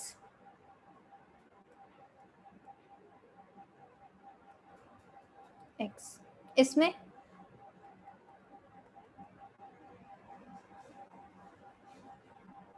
ma'am second. यस इसमें सेकेंड, क्योंकि यहाँ पे कार्बोकेटाइन जो बनेगा इस पोजीशन पे उसको मीजोमेरिक मिलेगा प्लस M। ठीक है, चलो ये कुछ एग्जांपल्स थे, ये कर लिए तो ऑलमोस्ट तुम एग्जांपल सब कर लोगे सारे। ठीक है, अब हम एक चीज़ इसमें पढ़ते नहीं, जैसे AgNO3 के बारे में। AgNO3 से हमने रिएक्शन करवाई थी SN1 एक बार पहले भी, जब हम AgBr की PPT देख रहे थे या AgCl की PPT देख रहे थे। बेसिकली क्या होता है, कैटलिस्ट की तरह एक्ट करता है, कैटलिस्ट फॉर SN1। क्यों? क्योंकि लीविंग ग्रुप, जैसे अगर हम हेलोजेंस की बात करें, Br लें या Cl लें, उनको बहुत जल्दी निकालेगा उन लीविंग ग्रुप्स को मॉलिक्यूल में से। क्यों? क्योंकि प्रेसिपिटेट बनाता है उनके साथ, इस वजह से। तो हम कैसे डालते हैं, RX डालते हैं, और हमने AgNO3 डाला।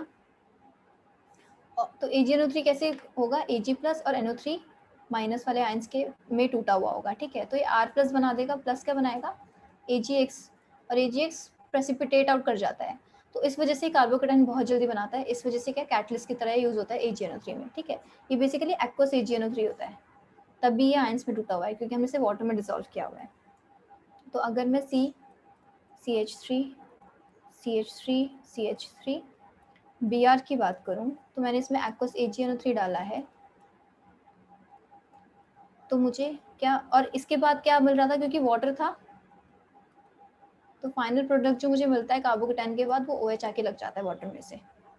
ठीक है, तो अगर एक्वस AgNO3 हो तो हमें SN1 होगी, ये याद रखना। एक्वस AgNO3 SN1 करवाता है, लीविंग ग्रुप आसानी से निकलवाता है, प्रोडक्ट क्या बनता है हमारा, अल्कोहल बनता है, क्योंकि एक्वस है, वाटर जो होता है, वाटर में से क्या होता है, OH आके लग जाता है। ठीक है, तो SN1 के अंदर ही क्या रिएक्शंस आती है, सॉल्वोलिसिस रिएक्शंस आती हैं, जिनको हम सॉल्वोलिसिस बोलते हैं। ये SN1 मैकेनिज्म ही फॉलो करती है, सॉल्वोलिसिस रिएक्शंस जो होती है।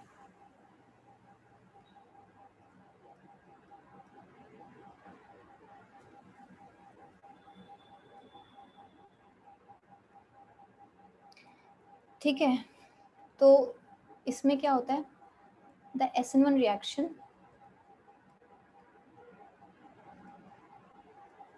in which solvent is a nucleophile।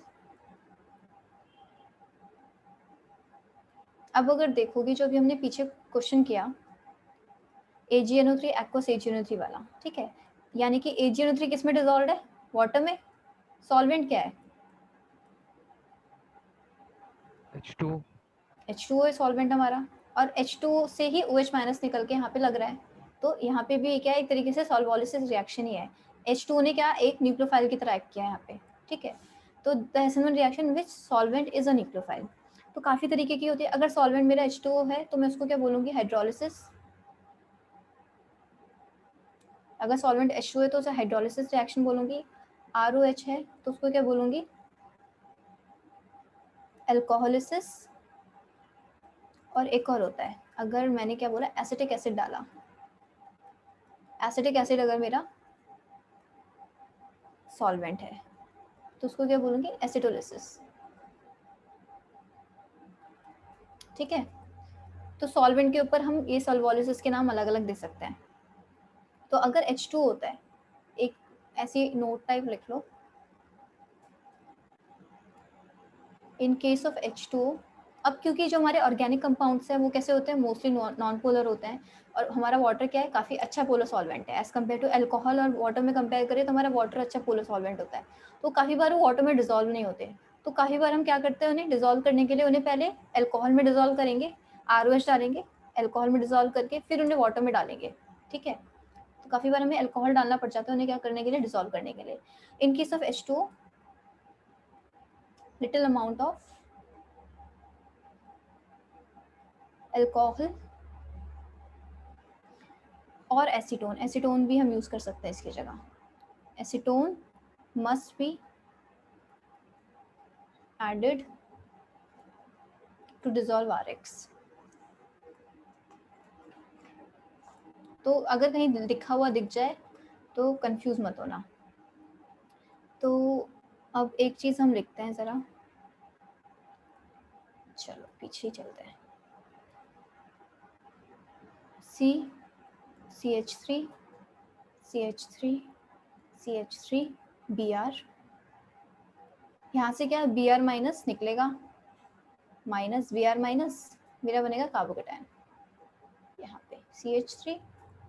ये अगर मैंने इसमें क्या डाला, H2 डाला और साथ में एसीटोन भी लिखा हुआ है, तो एसीटोन क्या है, एसीटोन बस डिसॉल्व करने के लिए डाला हुआ है, ठीक है, हो सकता है लिखा हो, लेकिन यहाँ पे हम सॉल्वेंट वो न्यूक्लियोफाइल किसको लेंगे, H2 को ही लेंगे, ठीक है। तो यहाँ पे क्या लगा होगा CH3 CH3 CH3, तो अटैक क्या करेगा, पूरा H2 अटैक करेगा इस पे। अब H2 के लोन पेयर ने इस पे अटैक किया है तो O पे पॉजिटिव चार्ज आया होगा और माइनस फाइनल स्टेप में क्या H प्लस निकल जाएगा, यहाँ से ये निकल गया, तो ये क्या हो गया CH3 CH3 OH, ठीक है। फाइनली ये बनता है, लेकिन अटैक क्या करता है हमारा, न्यूक्लियोफाइल जो होता है वाटर ही होता है, ठीक है। तो हमने वाटर डाला इसमें और ये क्या हुआ, एसीटोन बस डिसॉल्व करने के लिए डाला, तो यहाँ पे वाटर हमारा न्यूक्लियोफाइल है, वाटर ने पूरा एज इट इज अटैक किया।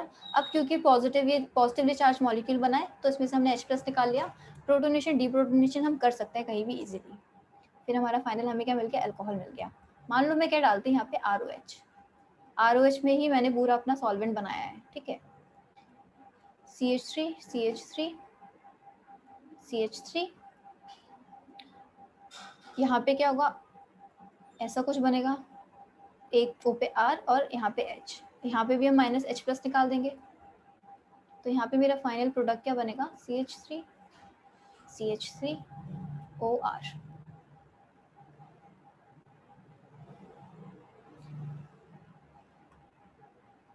एंड फाइनली अगर एसिटिक एसिड हमारा सॉल्वेंट हो,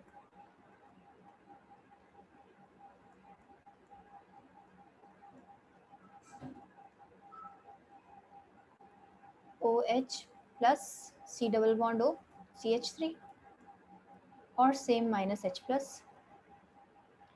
CH3 C CH3 CH3 O C double bond O CH3। ये तीनों रिएक्शंस क्लियर है सबको, कोई डिफिकल्ट चीज़ नहीं थी इसके अंदर, क्लियर है सबको।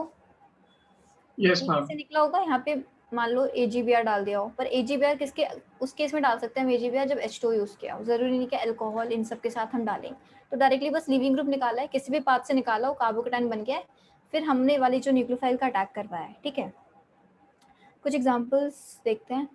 अभी ये तो डायरेक्ट था, इसमें कोई रीअरेंजमेंट की पॉसिबिलिटी नहीं थी। अगर मान लो क्या हो, example CH3 CH3 H CH2 Br plus मैंने इसमें क्या डाला है, MEOH, ठीक है, यानी कि सॉल्वेंट ही यही है और मैंने इसमें डाला है। मुझे प्रोडक्ट बनाओ, प्रोडक्ट का नाम बताओ क्या होगा, नाम भी इसका इतना इफेक्ट नेम तो बता सकते हो, इजी सा प्रोडक्ट बनेगा।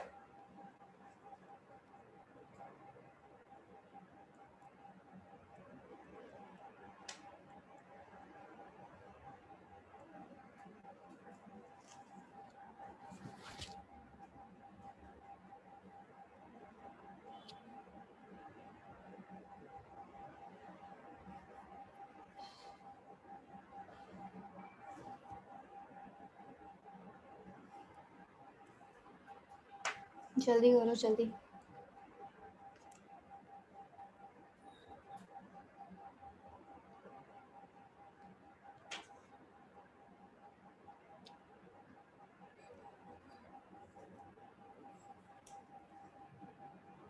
Methyl isopropyl ether. जोर से बोलो। Methyl isopropyl ether. Methyl isopropyl ether. और कोई,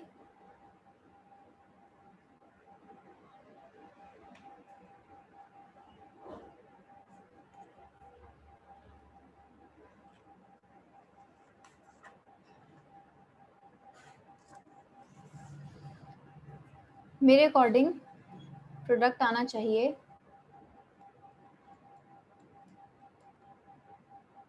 ये। कैसे आया होगा ये? मैम टर्शियरी ब्यूटाइल में क्या रीअरेंजमेंट। हाँ, रीअरेंजमेंट होगी ना, कार्बोकेटायन तो बन रहा है SN1 रिएक्शन। SN1 रिएक्शन ही तो है सल्फोलिसिस रिएक्शन, अभी लिखा है सबसे पहले कार्बोकेटायन बन रहा होगा। अब यहाँ पे ज़्यादा स्टेबल बनने की पॉसिबिलिटी है, तो फिर मैंने रीअरेंजमेंट करवाया, फिर MEOH का अटैक करवाया। समझ आया? Yes ma'am. Yes ma'am. ठीक है, मैकेनिज्म मत भूलो ये चीज़। क्या बना होगा यहाँ से, जैसे Br माइनस निकला होगा, minus Br minus CH3 CH3 H CH2 positive, carbocation बन गया। अब यहाँ पे क्योंकि क्या होगा, यहाँ पे ज़्यादा स्टेबल बनने की पॉसिबिलिटी है, तो हाइड्राइड शिफ्ट कराएंगे तो ये बन जाएगा। I am not showing mechanism, मैं डायरेक्टली लिख रही हूँ। प्लस इस पे MEOH का अटैक करवाएंगे, तो फाइनली ऐसे वाला मैकेनिज्म फॉलो होगा। क्या, पहले MEOH पूरा अटैक करेगा, फिर बाद में -H+ निकलेगा, और फाइनली ये प्रोडक्ट मिल जाएगा। ठीक है? Yes ma'am. Yes ma'am. अब हम इसी पे जैसे और एग्जांपल देखते हैं। मैं ये एग्जांपल ना और यहाँ पे लिख रही हूँ, ठीक है, क्योंकि थोड़ा टाइम है और शायद स्पेस खत्म हो जाए। यहाँ पे देख लेना वो example, CH3 CCH3 CH3 CH2 Cl। यहाँ पे भी जैसे, एक सेकेंड, MEOH ही डाला है मैंने। यहाँ पे रीअरेंजमेंट पॉसिबल है यस मैम। यहाँ पे भी, लेकिन यहाँ पे कौन सी शिफ्ट होगी, मिथाइल शिफ्ट होगी। ठीक है, CH3 CCH3। अब तो मैं दिखा रही हूँ, लेकिन मुझे बार बार मैकेनिज्म शो करने की जरूरत ना पड़े, क्योंकि हम बहुत सारे एग्जांपल्स प्रैक्टिस कर चुके हैं। ये है, मैं मिथाइल शिफ्ट कर दूंगी यहाँ पे, CH3 shift, CH3 C CH3 positive, CH2 CH3 बन जाएगा, और यहाँ पे क्या आके लगेगा, MEOH। MEOH के पास इलेक्ट्रॉन्स, ये मेरा इलेक्ट्रोफिलिक सेंटर जो कार्बोकेटायन है। फिर क्या होगा, CH3 C CH3 CH2 CH3। इस पे क्योंकि O ने अटैक किया, तो O Me और H जो उसने बॉन्ड बनाए हुए पहले से, और इस पे प्लस चार्ज। अब ये H से क्या करेगा, इलेक्ट्रॉन्स वापस ले लेगा और क्या निकाल देगा, H+ निकाल देगा। तो C CH3 CH3 CH2 CH3, यहाँ पे क्या आ जाएगा, OMe। ठीक है ये product? Yes ma'am. Yes ma'am. सबको समझ आ रहा है? सबको? किसी को दिक्कत हो रही है मैकेनिज्म में तो पूछ लो, कोई स्टेप पे दिक्कत हो रही है तो पूछ लो।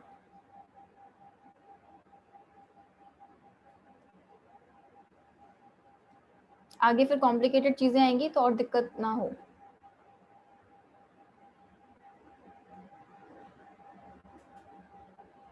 नहीं है कोई डाउट? चलूं आगे? Yes ma'am. चलो ओके, नेक्स्ट एग्जांपल देखते हैं। थर्ड आई, इसमें भी मैंने MEOH डाला। अब मुझे, चलो नाम तो वही नेमिंग में, ये स्ट्रक्चर बनेगा। ठीक है, क्यों बनेगा, ये कार्बोकेटायन रीअरेंज हुआ होगा ना इस पोजीशन पे। Yes ma'am. Yes ma'am. Cl MEOH, नहीं MEOH नहीं, वेट,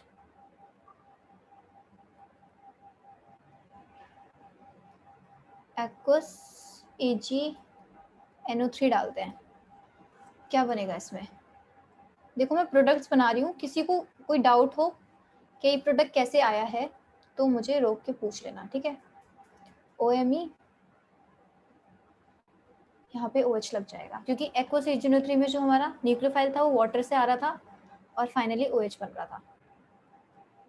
फिफ्थ Cl, वही एक्वस AgNO3,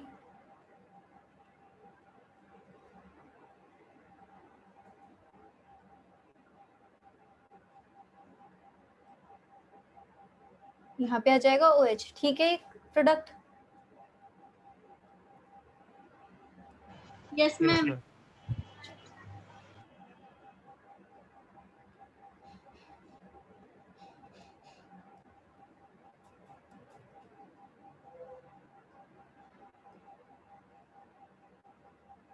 ये ठीक है?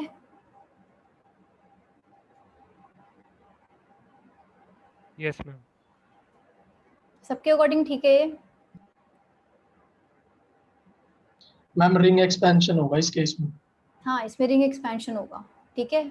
हमने करा है 5 मेंबर रिंग एक्सपैंड करके क्या 6 मेंबर रिंग बना लेती है स्टेबिलिटी अटेन करने के लिए, क्योंकि 6 मेंबर रिंग ज़्यादा स्टेबल होते हैं as compare to 5 member ring. और यहाँ पे पॉसिबिलिटी भी है, कैसे थी, कैसा कार्बोकेटाइन बनता है यहाँ पे? मैम अल्फा पोजीशन पे प्रेजेंट होना चाहिए। अल्फा पोजीशन पे ये है और यहाँ पे पॉजिटिव प्रेजेंटर प्राइमरी है, तो ये एक्सपैंड कर जाएगा, पॉजिटिव चार्ज यहाँ पे कहीं आएगा और फिर फाइनली इधर OH लगा दो, ठीक है। तो ये नहीं बनेगा, ठीक है, वरना सबसे पहले तुम्हारे दिमाग में रीअरेंजमेंट, रिंग एक्सपेंशन या रिंग कॉन्ट्रैक्शन के ऑप्शंस आएंगे ही नहीं, तुम डायरेक्टली हाइड्राइड शिफ्ट या एल्काइल शिफ्ट लगा दोगे, ठीक है। तो पहले पॉसिबिलिटी देख लेना कि कहीं रिंग एक्सपेंशन ना हो रही हो, ठीक है। 7HPHMeBr, इसमें डाला है H2O और साथ में एसीटोन डिसॉल्व करने के लिए, ठीक है। तो इसमें कितने प्रोडक्ट्स बन सकते हैं? PHMe HBr, सॉरी Br तो नहीं, OH आएगा, साथ में PHMe OHH, ठीक है। ये क्या है? रेसिमिक मिक्सचर है, यस मैम। ठीक है। और भी अगर मैं केसेस देखना चाहूँ, चलो ठीक है, देखो ये भी यहाँ पे रेसिमिक मिक्सचर था, इस वाले एग्जांपल फिफ्थ में एक आयरल सेंटर था, तो यहाँ पे भी कंपाउंड मेरा कैसा बना होगा? रेसिमिक ही बना होगा, रेसिमिक मिक्सचर, ठीक है। जहाँ भी तुम्हें कायरल सेंटर दिख रहा है वहाँ पे हमारा कंपाउंड कुछ रेसिमिक टाइप ही बना होगा। चलो नेक्स्ट एग्जांपल देख लेते हैं। 8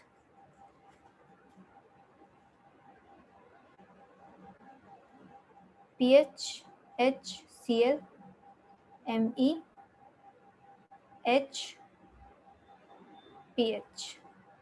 H2O एसीटोन। लीविंग ग्रुप क्या है इसमें, पहले तो ये बताओ। Ma'am Cl। यस, इसमें Cl लीविंग ग्रुप है, Cl लीव करेगा, ठीक है। अब Cl लीव करेगा यहाँ से, तो प्रोडक्ट कैसे बन सकता है? यहाँ इस पोजीशन पे कार्बोकेटाइन बनेगा, तो PHHOH आएगा इसकी जगह, क्योंकि वाटर है, तो MEHPH प्लस साथ में क्या आएगा? PHOHH MEHPH। अब इन दोनों के बीच में क्या रिलेशन है? मैम रेसिमिक मिक्सचर है। रेसिमिक मिक्सचर है, ध्यान से देखो।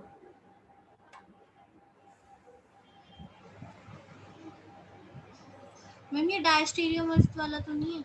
हाँ, ये डायस्टेरियोमर्स वाला है। पूछ क्या रहे हो?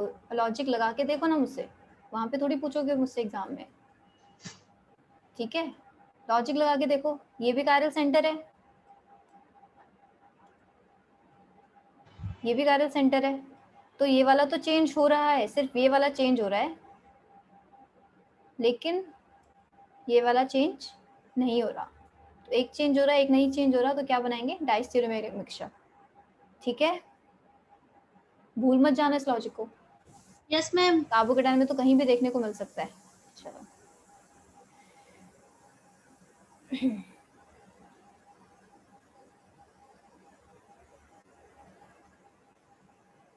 नाइन्थ PHMeCl HDPH, सेम चीज H2O एसीटोन।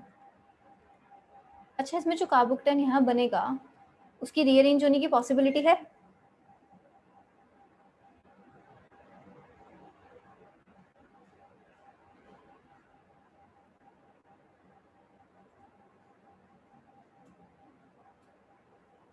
हम यहाँ पर ज्यादा स्टेबल नहीं है। जहाँ बनेगा वो वहीं पे ज़्यादा स्टेबल है, ठीक है, क्योंकि एम ही है, इस वाले कार्बन में मिलेगा, इसके साथ कौन से सब्स्टिट्यूएंट्स है, पीएच है और एम है, तो नहीं होगा। मतलब आई एम जस्ट आस्किंग, जिससे तुम्हें देखने की आदत पड़ेगी, आप पहले वो भी देख लेना, सब चीज़ देखनी है। स्टार्टिंग किससे करनी है, क्या कार्बोकेटाइन के रीअरेंजमेंट की पॉसिबिलिटी है तो फिर रिंग एक्सपेंशन है या कॉन्ट्रैक्शन है, फिर हाइड्राइड शिफ्ट, एल्काइल शिफ्ट वगैरह है या नहीं है। उसके बाद जब प्रोडक्ट्स बनाओगे तो उसमें फाइनली ये देखना है कि कायरल सेंटर वगैरह कुछ था या नहीं था। कायरल सेंटर था तो अब्रेसिव मिक्सचर बन रहा है या फिर डायस्टेरियोमेरिक मिक्सचर बन रहा है, ठीक है, ये सब देखना है। तो कोई भी स्टेप मिस मत कर देना जब ऐसे क्वेश्चंस करोगे तो पीएच, एमई, ओएच और साथ में एच डी पीएच, यहाँ पे कोई पॉसिबिलिटी नहीं है कोई शिफ्ट्स की। OH, ME, H, D, PH, ये कौन सा है, क्या रिलेशन है इन दोनों में? मैम ये भी डायस्टीरियोमर्स। यस, ये भी डायस्टीरियोमर्स हैं।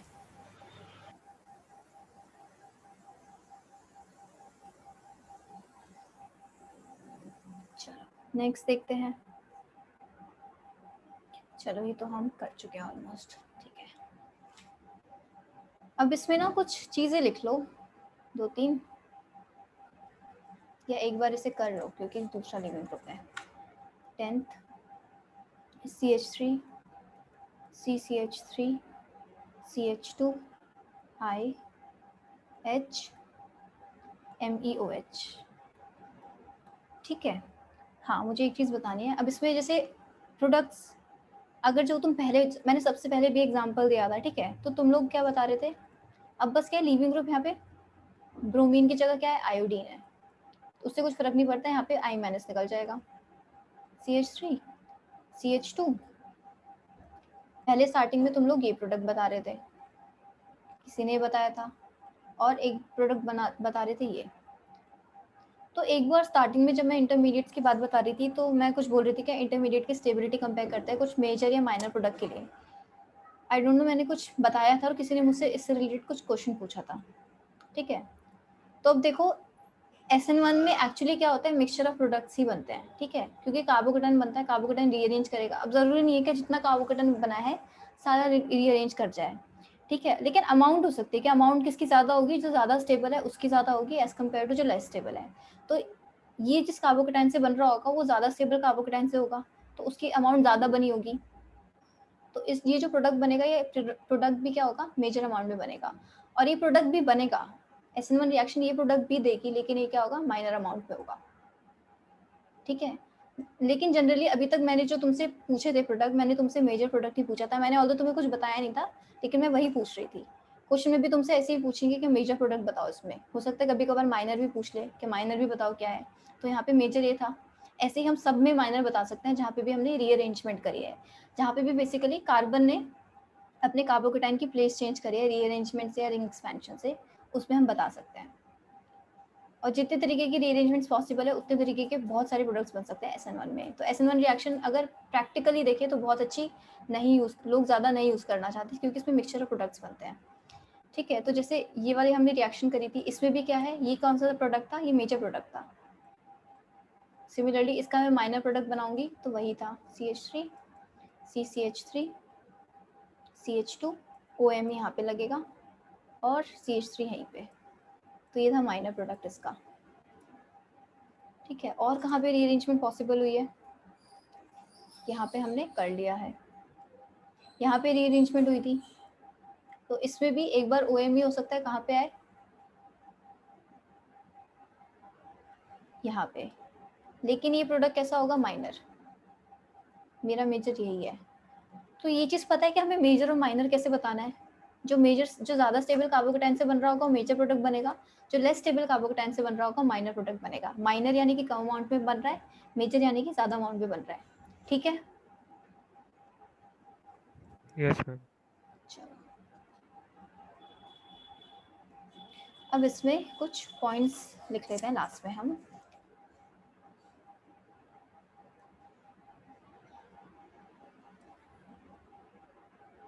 When a reaction passes through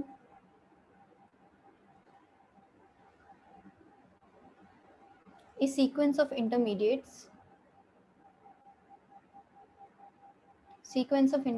यानी कि बहुत सारे एक से ज़्यादा इंटरमीडिएट्स बने हैं, और एक से ज़्यादा इंटरमीडिएट्स कब बनते हैं? जब रीअरेंजमेंट वगैरह होती है। पहले अनस्टेबल कार्बोकेटायन बनेगा, फिर रीअरेंजमेंट करके हम एक और कार्बोकेटायन बना देंगे, तो 2 इंटरमीडिएट बन गए। ऐसे और भी ज़्यादा रीअरेंजमेंट होगी तो और भी ज़्यादा इंटरमीडिएट्स बन सकते हैं। तो when a reaction passes through a sequence of intermediates, the most stable intermediate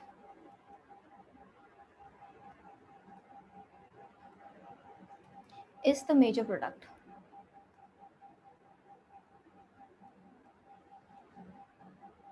एक second,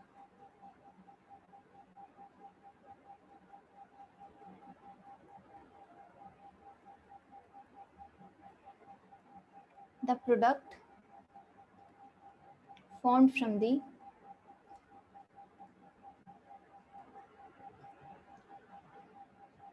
most stable intermediate is the major product.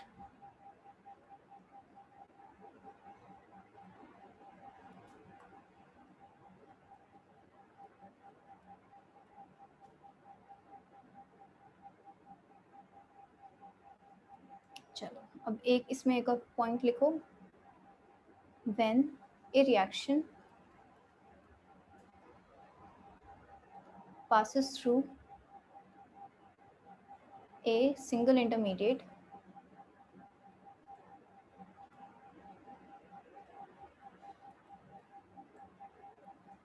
then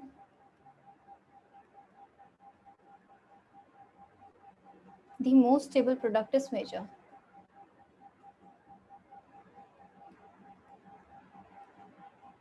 इसका क्या मतलब है ये अभी देखते हैं नीचे इसमें। जैसे कि क्या होगा, most stable product is major, CH3 CH double bond CH CH2 Br। देखो अभी हम जो बात कर रहे थे क्या था, product form from the most stable intermediate. हमने यहाँ पे प्रोडक्ट बनाने के लिए क्या देखा, इंटरमीडिएट की स्टेबिलिटी देखी। हमने ये नहीं देखा प्रोडक्ट स्टेबल बन रहा है या नहीं बन रहा, हमने देखा इंटरमीडिएट स्टेबल है या नहीं है। इंटरमीडिएट जो स्टेबल है वो प्रोडक्ट देगा। अगर मान लो वो सिर्फ सिंगल इंटरमीडिएट से जा रहा है तो हमें क्या देखनी है, हमें सबसे ज़्यादा स्टेबल प्रोडक्ट बनाना है। जैसे कि ये है, इसमें मैंने क्या बनाया, इसमें मैंने MeOH डाला और मैंने क्या बनाया, कार्बोकेटायन बनाया, CH3 CH double bond CH CH2 plus. अब कार्बोकेटायन तो यही है, ठीक है, और तो कोई कार्बोकेटायन पॉसिबल नहीं है, बस ये क्या है, रेजोनेंस में जाएगा। अब रेजोनेंस है, लेकिन इंटरमीडिएट एक है, अलग अलग रेजोनेंस को हम अलग अलग क्या बोलेंगे, इंटरमीडिएट्स नहीं बोलेंगे, इंटरमीडिएट हमारा एक ही है। तो CH पॉजिटिव यहाँ पे आ जाएगा, CH2 डबल बॉन्ड, क्योंकि ये क्या है, रेजोनेंस स्ट्रक्चर्स तो इमेजिनरी होते हैं, तो हम खुद बनाते हैं, ठीक है। रेजोनेंस हाइब्रिड को हम देखते हैं मेनली। तो हमारा कार्बोकेटायन है और एक ये सिंगल इंटरमीडिएट ही है, उसको गलती से 2 इंटरमीडिएट मत बोल देना, दिस इज सिंगल इंटरमीडिएट क्योंकि रेजोनेंस स्ट्रक्चर्स हैं। अब इसमें क्या है, अब जो OMe अटैक करेगा, बेसिकली MeOH जो अटैक करेगा वो यहाँ पे भी अटैक कर सकता है और वो इधर भी अटैक कर सकता है इस वाले कार्बन पे। तो हम दोनों से अगर प्रोडक्ट बना के देखें तो CH3 CH double bond CH CH2 OMe एक बार यहाँ पे आएगा और एक बार OMe कहाँ आएगा, CH3 CHOMe CH double bond CH2। तो अगर मैं इसे फर्स्ट बोलूँ और इसे मैं सेकंड बोलूँ तो ज़्यादा स्टेबल कौन सा प्रोडक्ट है, फर्स्ट और सेकंड में से कौन? हम सेकंड वाला। सेकंड वाला क्यों है ज़्यादा स्टेबल?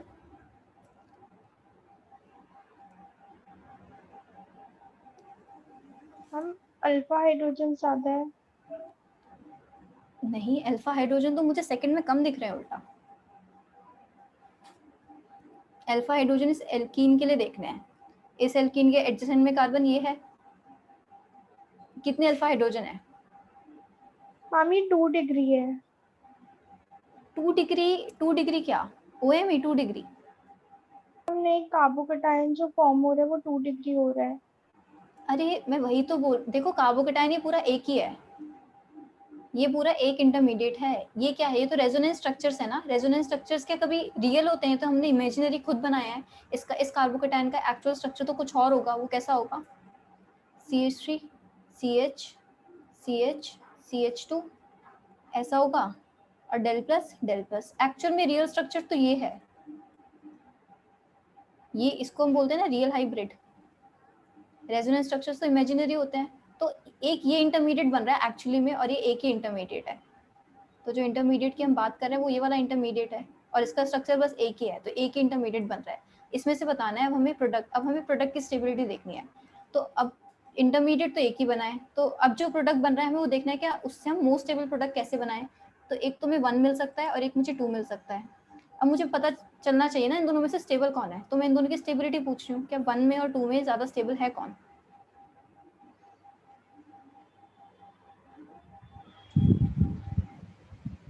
एक हिंट देती हूँ, देखो दोनों में एल्कीन्स हैं, ठीक है, तो जो एल्कीन ज़्यादा स्टेबल होगी वो ज़्यादा स्टेबल प्रोडक्ट बनाएगा। तो कौन सी ज़्यादा एल्कीन स्टेबल है इन दोनों में से? फर्स्ट। किस वजह से स्टेबल है ज़्यादा? 4 अल्फा हाइड्रोजन है। हाँ, अल्फा हाइड्रोजन्स, और 4 नहीं है, 5 अल्फा हाइड्रोजन्स हैं। 2 यहाँ पे है, 3 यहाँ पे है, 5 अल्फा हाइड्रोजन्स है। यहाँ पे कितने अल्फा हाइड्रोजन्स है? 1। तो ज़्यादा अल्फा हाइड्रोजन्स उतनी स्टेबल एल्कीन। जीओसी में करा था, पूरे हाइपर कॉन्जुगेशन स्ट्रक्चर्स भी दिखाए थे। हाँ बोलो मैम, यहाँ पे OMe का हम प्लस एम इफेक्ट नहीं देख सकते? OMe का प्लस एम इफेक्ट के लिए OMe कॉन्जुगेशन में होना चाहिए। पहले देखो कॉन्जुगेशन में है डबल बॉन्ड OMe के साथ,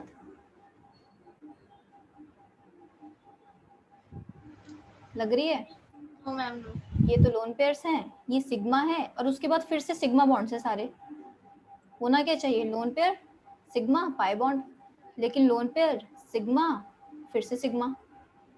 नहीं है ना कॉन्जुगेशन, ना इधर है कॉन्जुगेशन, इस वजह से नहीं देखी रेजोनेंस। ठीक है, इस वजह से हमने क्या देखे? अल्फा हाइड्रोजन्स इसमें ज्यादा है, तो स्टेबल प्रोडक्ट इज 1, तो मेजर प्रोडक्ट इज आल्सो 1, और ये सेकंड इज माइनर प्रोडक्ट।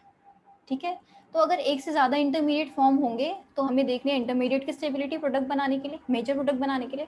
और अगर सिर्फ एक इंटरमीडिएट है तो हमें मेजर प्रोडक्ट कैसे डिसाइड करना है? जितने भी पॉसिबल प्रोडक्ट्स हैं उसमें से एक ज्यादा स्टेबल प्रोडक्ट निकाल के, जो सबसे ज्यादा स्टेबल होगा प्रोडक्ट वही क्या है? मेजर प्रोडक्ट है। ये चीज क्लियर है?